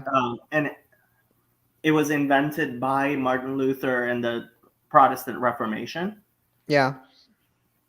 So the old perspectives on Paul are very much based on the work of Luther. Yeah. Yeah. I could see that. And new perspectives on Paul, like N.T. Wright Like has, NT Wright. Yep. Mm-hmm. yeah. And to the point of what is now called Paul within Judaism, Mm-hmm. that's a very, very different perspective of on what Christianity means at all, Yeah. right? Um, than Christians have had for a very long time. Yeah. And so I would love to find it convincing. I have not been convinced that that's actually the correct way of reading Paul. Mm-hmm. I think Paul did hijack Christianity from Jesus. I do think Mm. that Paul was teaching a different gospel than the apostles and James and Jesus himself. It And would be it would be interesting to have a conversation with you about like as you're reading these different books and letters in the New Testament, like a comparison of like because this is even a conversation with a lot of like in more like mainline Protestant circles, in terms of, are the Gospels always saying the same thing about Jesus? Are the Gospels plus Paul's letters saying the same things about Jesus? That could be an interesting conversation to have with you as you're reading through them, in terms of, when you see the Jesus in Mark, does that seem like the same Jesus that you're reading in John? And is that the same Jesus that you see Paul talking about in his letters? And is that the same Jesus you see in Revelation? You know what I mean? Yeah. So I have to say, and I brought it up with Father Stephen, this idea of what I call the crayon. I The Jesus that I saw, and I heard somebody comparing it to the shining rocks under a stream, under the water of a stream. Because I think that was James Tabor who said that. I see a very, very Jewish Jesus in the Gospels when you remove the crayon. For example, there's the famous thing Jesus says, it is not what goes into your mouth, but what comes out of your mouth that defiles you. Yeah, Mark 7. Right. And Mark adds as a parenthetical, and in so saying, he made all foods clean. And that's not a Jewish, right? Because Matthew doesn't have that in there. Yeah, and that's like, the kind of stuff I'm talking about, is getting your perspective on that, because that's, even stuff like that's always been fascinating, is like, why did Mark add that but Matthew didn't? Is it because of audiences? And then if so, like, what's going on? It's tricky. Well, you see also in Acts with Peter, and this idea of whether or not Christians should eat a ham sandwich, right? That's a very practical question. Yeah. And so Christianity has taught for 2,000 years that, of course, you should eat ham sandwiches. Why would you not eat ham sandwiches? Okay. Yeah.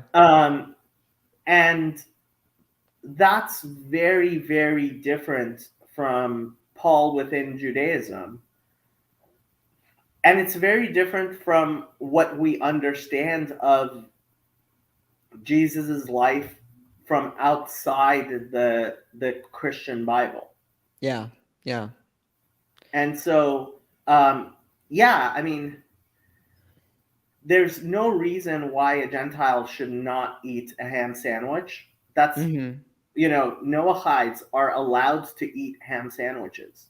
And in fact, they should, have one for me and enjoy it. But that creates a difference that in Judaism we see between Jews and Gentiles, that a lot of people have been trying to erase. And I would say, for example, the Gospel of John tries to erase. And how so? Where do you see it there? Well, he actually has the curtain of the temple being ripped at the crucifixion, and and that goes along, if I'm remembering correctly, with Paul saying something like the barrier the barrier.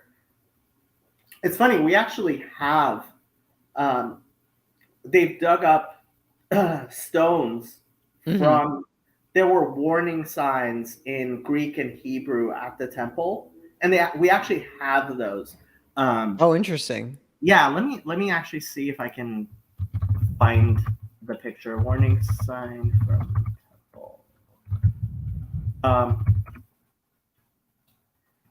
Yeah, so here, let me show you how to do this on a thing. So on the bottom, you see where it says present. You Yes. click on that, and Mm-hmm. then I'm you go into a share screen thing, which Mm-hmm. so I'm Oh yeah, then I see it. Mm-hmm. okay, and then you have to add it to the stream, and then you can choose which Yeah. way you want to Okay. I see. do it, That's right? cool. Yeah. Um, so this is the temple in warning inscription from oops, sorry. What did I do? I clicked somewhere I didn't mean to. And the inscription actually said, "No stranger is to enter within the balustrade around the temple and enclosure. Whoever is caught will be himself responsible for his ensuing death." Right, Mm. Mm-hmm. and so this is the actual picture of the inscription, right? Yeah. And because Gentiles were allowed to a certain area and not beyond. Right. And how a lot of people understand Christianity is that it removed these barriers between Jew and Gentile, between Mm-hmm. who is allowed, and especially, I mean, with Martin Luther and the Protestant Mm-hmm. idea of the priesthood of all the people, Right. right? So in Orthodox Judaism, we have a very clear understanding of um, of there being. I mean, we actually even have castes in within Judaism. So there's the priestly caste. There's Mm-hmm. the people from the tribe of Levi and Yeah. Israel. And so I have family members who can't come to funerals because Really? as members of the priestly caste, they're not allowed to go into cemeteries. Oh, that does make sense now that I think about it. Yeah, and so I mean, there is this striation within Jewish society, um, and I mean that's how you get the idea of Noahides, right? Of Mm-hmm. Gentiles who believe in Judaism, Mm-hmm. and that what God asks of those Gentiles is different than what He asks um, of Jews and of priests, and right. And so it becomes a question of how do you interpret when Paul says um, there's no longer Jew or Greek, male or female, slave or free in Christ Jesus, right? What does that mean? Does that and Are you yeah. are you familiar with the it was like I think it was I'm pretty sure it was Roman, but it was like a cultural axiom at the time. I'm pulling it up right here just so I don't butcher it. Where is it? Here it is. It's in this one. Because this is something I stumbled upon while I was trying to wrestle with that very verse. So Um, share it on your screen. it's it's literally just a note I wrote Oh, down okay. somewhere. It's Oh, I thought nothing you were flashy or actually pulling up. exciting. I thought you were actually pulling up Romans, and I was like, here, I Oh can no show no you. no no no no! I mean Okay. like this was like a cultural like axiom of some sort that the Romans had. Oh. And like this is something that like I've learned about Paul is Mhm. like I think he's interacting with a lot of these things. Um, so yeah, so it's Romans would say, thank the gods or thank heaven, I'm not a woman, a slave, or a barbarian. And that Um, was like something that like apparently pagan Roman men would share, like in the upper class, they would say, right? Have you ever heard that at all? so we actually have. This is funny, but it's Martin Luther actually talks about this in The Jews and Their Lies. What a name. Yeah. So there Yeah. are three blessings which in Orthodox Judaism men say every morning, which is which is in fact thanking God that I am not a Gentile, I am not a woman, that and I am not a slave. Oh, that's And interesting. That sounds yeah, familiar. exactly. And the the question becomes like it it sounds really really bad. And Mhm. for many years I refused to say those blessings myself. Yeah. And in Reform and Conservative Judaism, they've variously altered, removed, or Mhm. this stuff, right? Yeah. But when you live within Orthodox Judaism, you Mhm. see that these are very peculiar blessings, because we say blessings on all kinds of things in Yeah. Judaism. Like constantly there are all kinds of blessings, and I would actually recommend taking a look at the lists of blessings. So Yeah. an Orthodox Jew is says, like, if you look at the morning blessings, there's like 20 of them we say every morning. And Mhm. there's so many of them, and there's not one of them which says like, these are the only ones that say, blessed is God that he did not. Yeah. Right? Yeah. It's these are the only ones that are negative, that are in the negative, which Yeah. is um which you only see that peculiarity if you are aware of all the other blessings.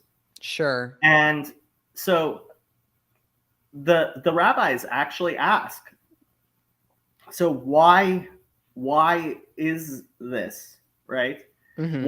Why do we make these blessings in the negative? Mhm. And um, once I heard this answer, I no longer was bothered by it, which is a Gentile has 7 mitzvot.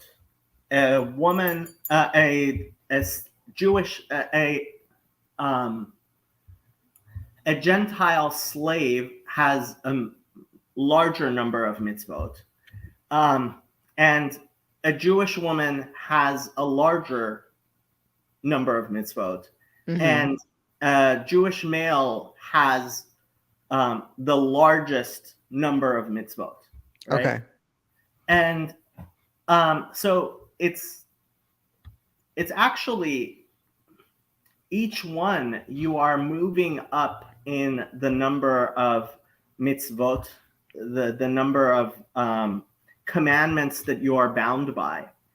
Yeah. Yeah. But why do we make it in the negative? Why don't we say, oh, thank you, God, for giving me all the mitzvot of a Gentile, all the mitzvot of a Right. Right. slave, all the mitzvot of a woman? Mhm. And the answer I got, which I loved, is because you could only make such a blessing if you actually keep all the mitzvot that God has given you. Mm. And so we say the blessings in the negative as in order to thank God for these additional restrictions, these Mhm. additional commandments that he has given us, but in the negative, so that because we cannot claim to actually be living up to that which he has given us an opportunity to do. Yeah. My dog Yeah. wants to be fed. Should probably wrap this up then. Yes. Great. And I feel like we can talk When about this for Happy hours. says when Happy says I have to go, I have to go. Yeah. She's an Well, maybe 80-pound Rottweiler.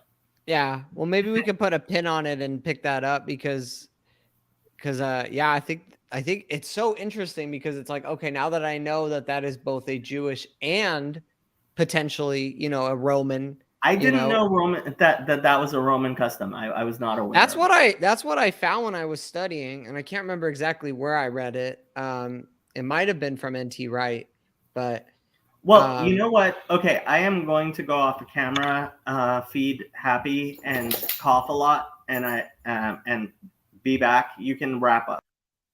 okay. All right, everybody. So, yep. So Jacob and I will probably do a live stream sometime soon. We'll kind of continue this conversation, and I see what you said here as well, Zurich. So we'll maybe if you're happen to see us next time, ask that because I think that's a good question relating that to the parable of the Pharisee and the tax collector. And I personally, I would love to hear Jacob's take on that as well and see what he thinks. So. But yeah, thank you for everybody who tuned in, especially if you tune in. I mean, we were going for 2 hours now, so much longer than we actually anticipated. I know Jacob's under the weather, so but anyways, thank you all, and I hope you have a wonderful rest of your day. And yeah, talk to you all hopefully soon. All right, take care. Oh, wait, is he coming back? Oh, you're back. Yeah, I am right back. as I'm wrapping it up. So I heard something about. I would love to get Jacob's take on that. Yeah. Oh, yeah. Okay. You want me? We'll do that real quick. Just It's this up to comment you. here I mean, from Zer. Yeah, and then I'll have to bounce after this. So, but oh, so there's this parable always reminded me of. Yeah. So the funny thing is, this is a very Jewish parable that of the Good Samaritan. um, although the ending with the Samaritans, so one of my favorite rabbis said, there never was a good Samaritan, there never could be, and there never will be. Partially because, and it's possible that the actual, I personally think that the actual parable was Kohen, Levi, Israel, and then Mamzer, which is it wasn't Samaritan. It was a bastard, and then it was changed because there. One of the things we are very, very the Talmud itself says, you know, a Gentile who busies himself in his commandments is like a high priest in the Holy of Holies. Oh, wow. Interesting. And there is this idea of, yeah, you know, I can't, I'm not a Levi. So Chezi is a Levi. And hopefully one day the temple will be rebuilt, and he will play music like the Levium did in the temple. And I had a friend who actually, so the bird offerings, the way that the bird offerings were done was the Kohanim, the priests, would grow their thumbnail into a sharp edge and use it to decapitate the bird. Oh, okay. And I had a friend who actually kept his thumbnail because he was a Kohen.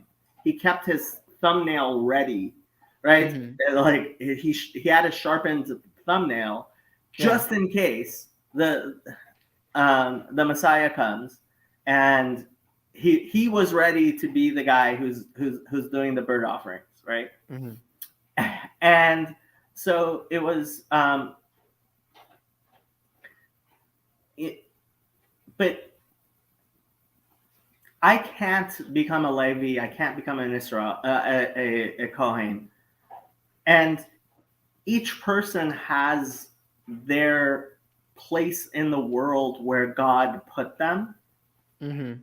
And so that parable to me, actually, I'm thinking of the Good Samaritan, not the Pharisee and the tax collector. But I was gonna pull it up for you here so you can see it. So the Pharisee and the tax collector, but it's also similar, right?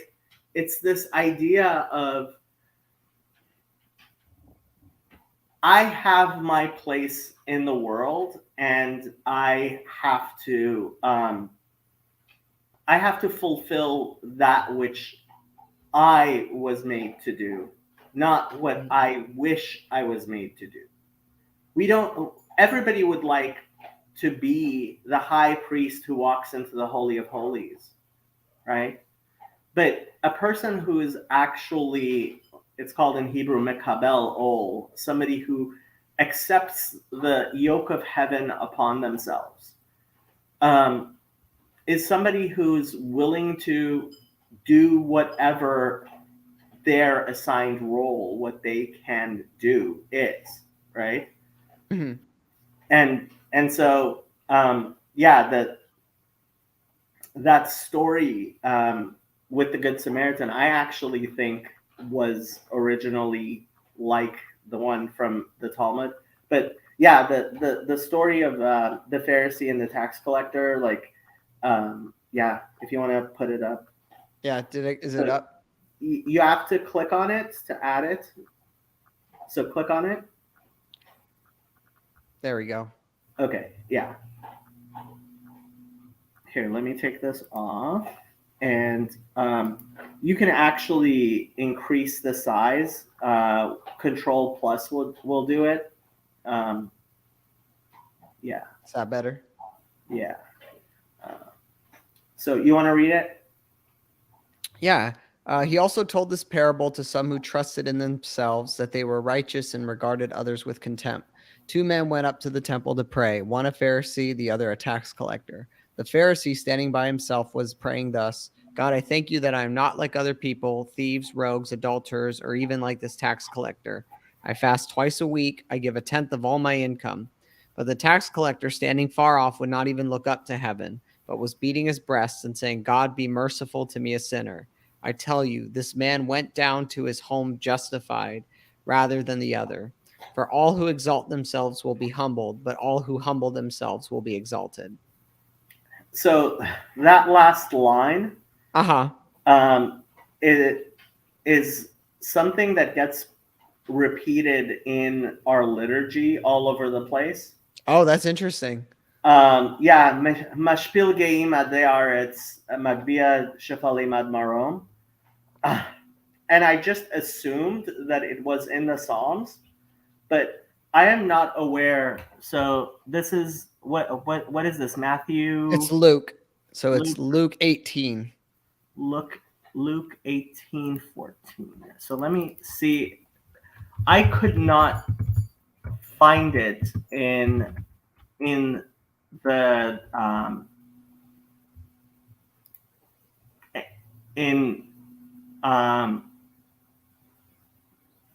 in the Hebrew Bible at all. Yeah, like the cross references. Proverbs 29:23, a man's pride will bring him low, but a humble spirit will obtain honor. Like that's the closest thing. But it's actually a part of the prayers.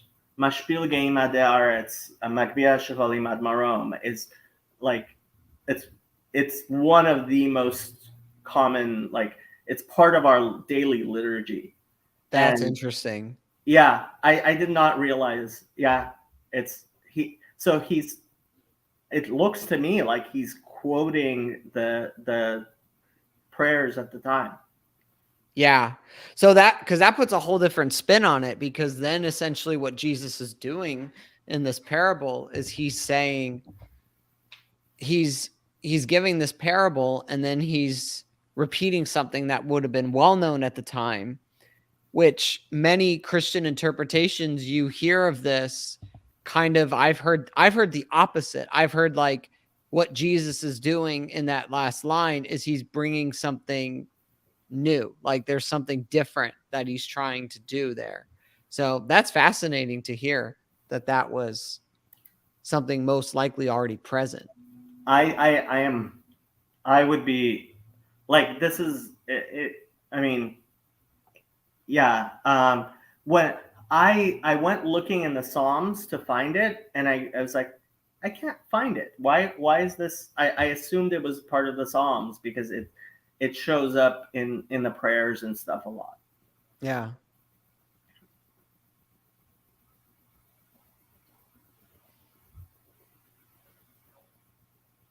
Yeah. I need to make a list. I need to make a list of all these passages that I'm like, let me get Jacob's take on this. Yeah, I just got done reading Matthew and I was like, Well, so Rabbi Skobach actually has, so he, for the past 5 or 6 years, every week he's been going through a chapter of the New Testament. Yeah. And like responding to the teachings and stuff. And yeah. So it's like 50 hours long, but I listened to basically all of it. He's in Revelations now.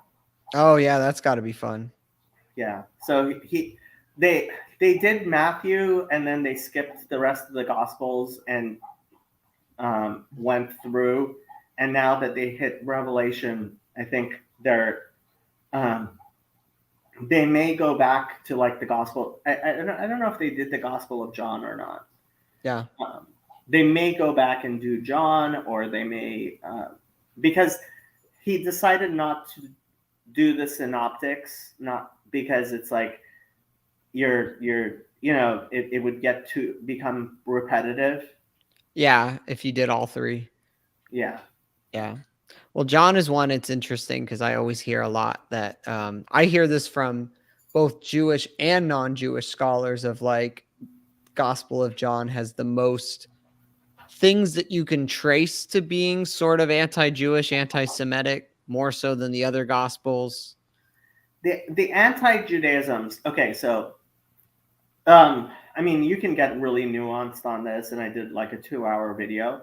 But the difference between anti-Semitism and anti-Judaism, is the question: can a Jew become a Christian? And an anti-Semite would say no, and somebody who's anti-Judaism would say yes, because they reject Jewish teachings. Now, if you're not Jewish and you reject Jewish teachings, like that doesn't mean you're a bad person. Although I have to say, I personally think Jewish teachings are great, but yeah, that you may not. And so anti-Judaism, as opposed to racial anti-Semitism, is something that's very, very present in the Gospel of John and a few other places. And the question becomes, the type of explanation I often get is he was just kicked out of the synagogue, and so he was bitter, or that I've heard that there were Christians who were actually going to synagogues, and some of them were actually returning to Judaism, and so they were trying to achieve a sort of break and separation from the synagogue. Yep, I've heard that too. Yeah, and so there are ways of trying to deal with John's anti-Judaism. Well, and it's interesting because one of the things that I I kind of noticed as I was doing a close reading is like if you read the Gospels chronologically for when they were written, which is if you read Mark first, then Matthew, then Luke, then John, like in Mark's Gospel, when Jesus is, or even Mark, when they're addressing, like a criticism, it's very specific. The chief scribes and religious leaders, or the scribes and the Pharisees, right? But by the time you get to John, it's often just written the Jews, like over and over, like, and it's actually interesting because it's like I notice it's like if you go through the Gospels in that chronological order when they're written, it's like expanding more and more until you get to John. It's like, oh, it's just the Jews now. It's that's where the criticism is directed at. So yeah. So, and I brought this up with Father Stephen that, for example, there's that line where some Jews in the Gospel of John supposedly say, "We are the children of Abraham. We've never been slaves." Yeah, right. And like, I cannot think of a statement that is more clearly heretical than "we are the children of Abraham. Oh, we've never been slaves." Like, it's so obviously like shockingly bad. Like, even the preface of it, "We are the descendants of Abraham." Like, it's like the covenant between the pieces, right? And so Father Stephen was like, oh, it's meant to be shocking and a Jewish audience would understand that. But again, I mean, the Gospel of John, like, it says the disciples or apostles were hiding from the Jews. And it's like, they were all Jewish. Like, yeah, it's almost like there's a sense that that's not taken into account all the time. So this is what I call the crayon, right? Yeah. And ultimately, you have to wonder, Paul never met Jesus. He claims to be an apostle. He and then he completely changes basically what appears to be Jesus's teachings in a very different light. And Father Stephen is trying to reconcile that. Yeah. But ultimately, I just think it's very clear that, in fact, the early Christians were. Have you heard of Shem Tov's Matthew? No, I don't think so. So this rabbi, about 600 years ago, wrote a book that was supposed to be a refutation of Christianity, and he has an appendix in the back, which includes a Hebrew translation of Matthew. Okay. There are people who are convinced that it's not a translation. It may be the original. Yeah. Or at least parts of it may be original. Interesting. And so, I mean, this isn't, but it is possible that, Jewish Christians continued within Judaism, possibly, like, the only Judaism that survives is Pharisaic Judaism. And the teachings that survive, to me, seem very, very close to what Jesus himself actually said. So this is one of the really shocking things that I said to Father Stephen, is like, how do you, when people ask me if I'm a Christian, I ask them, how do you define Christian? And usually they'll define it in a way that I'll say no. But if they're saying, they say it's somebody who follows the teachings of Jesus, It's like, by that definition, I would say I am a Christian, and the 2 billion Pauline Christians all over the world aren't, because I believe that Paul was very, like, Paul completely changed Christianity from what Jesus taught. So Gar says, what about Paul's endorsement from Peter and the church fathers? It seems that Paul gets praise for his wisdom, which is why he is canon for Christians. First of all, that part of Peter, I don't know if it's such a endorsement, because it says there's a lot of confusing things in what he wrote that people don't understand, and it's like, well, that looks like an admission that he was a bad writer. But that so whether or not that's a forgery or actually Peter's writings, the fact is Acts 21.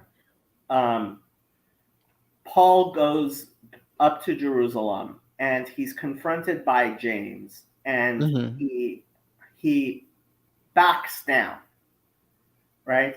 And how you understand that is really, really important, right?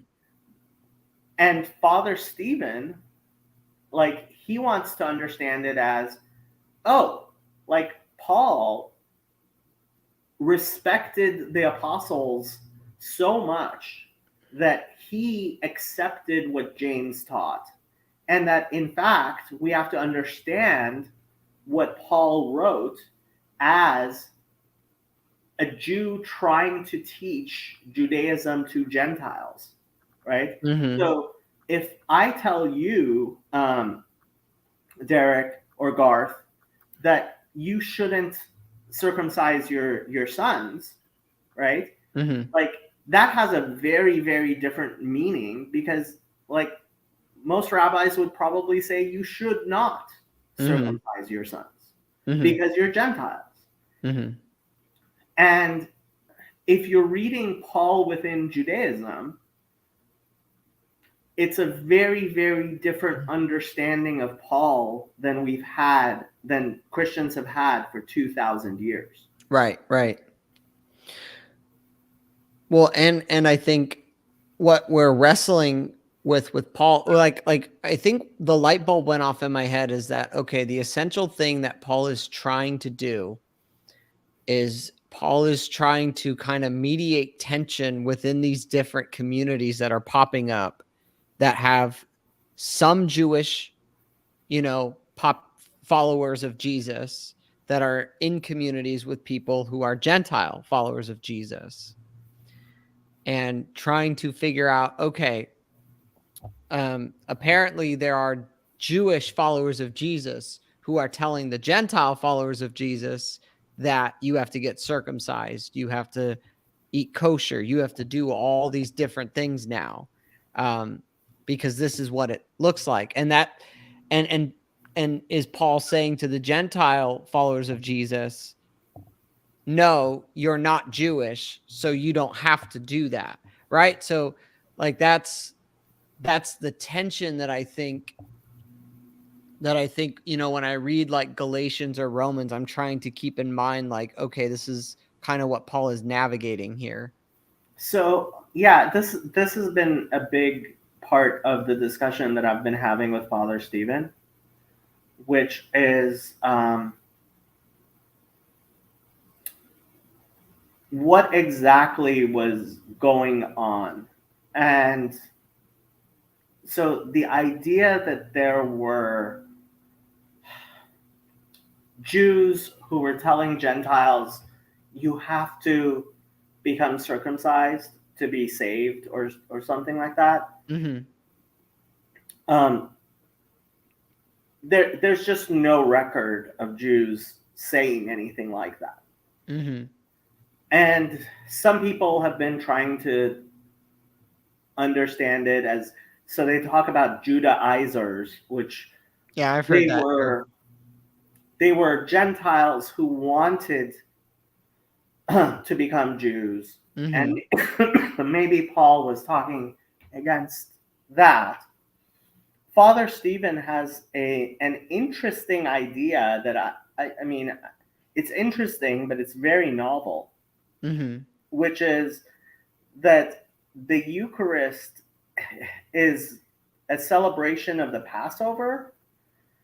And because of that, there were early Christians who believed that only the circumcised should be admitted to the Eucharist. And Interesting.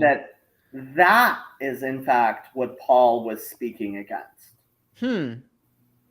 That's that's a very, very different understanding of the incident at Antioch than basically any Christian has had for the past 2,000 years. But Yeah. Father Stephen is like, no, he says that I am reading Christianity through Protestant eyes. Mm-hmm. And he actually thinks that what I would call a novel interpretation is actually the original interpretation of the church fathers Mm-hmm. that Martin Luther put aside. Yeah.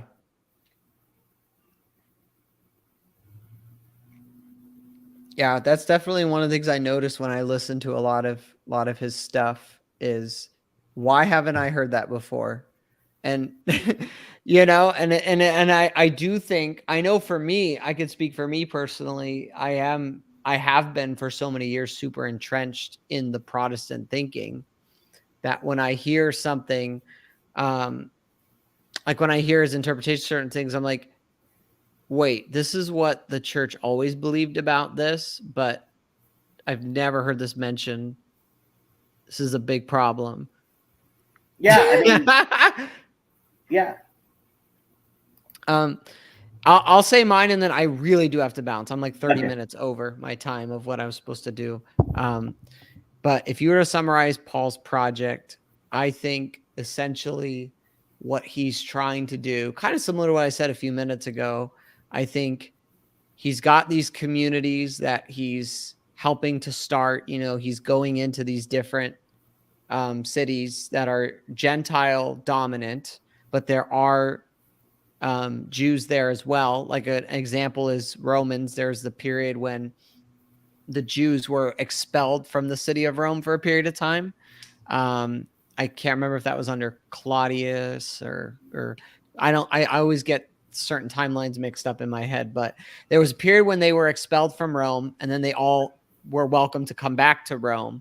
And then now, in the Church of Rome and in the different communities were there. Now you've got Jews and Gentiles hanging out together in these communities and they don't know how to deal with a lot of different things within their teaching. So I think a lot of what Paul is trying to do is in trying to establish communities of followers of Jesus and trying to help them navigate very specific issues that they're addressing.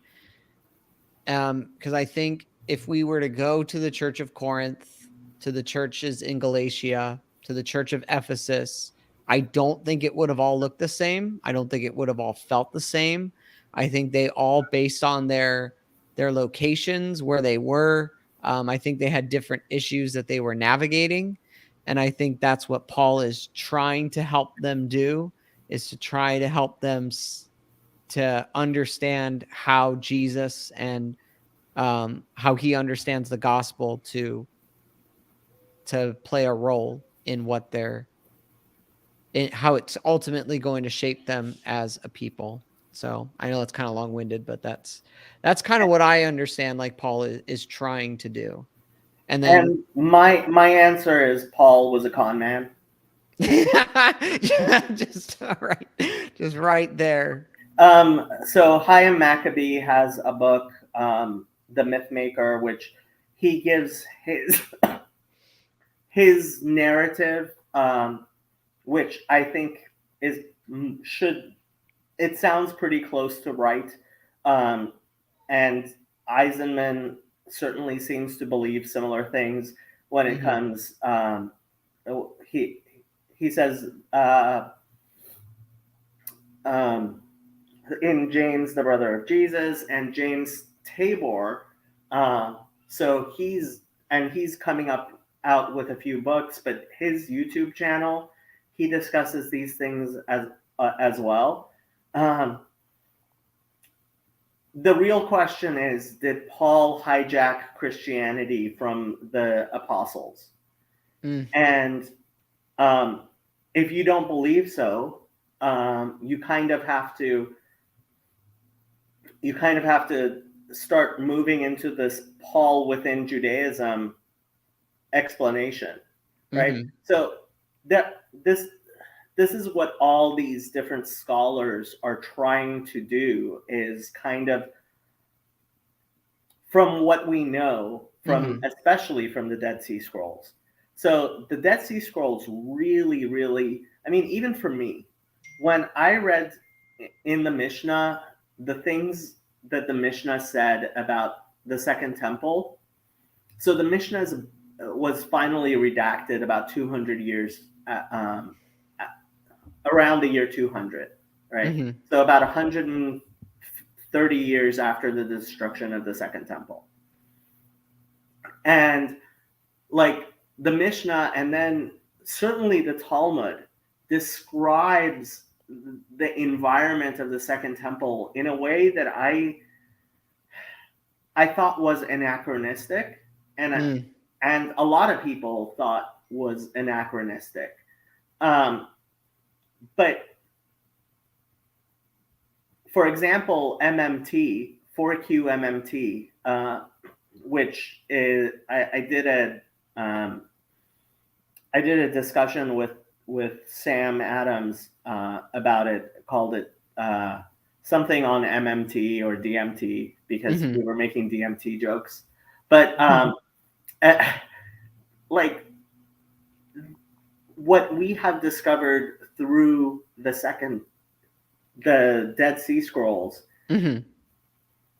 gives a very different picture of Jerusalem during the time of Jesus, James, and Paul than really almost any Christian had.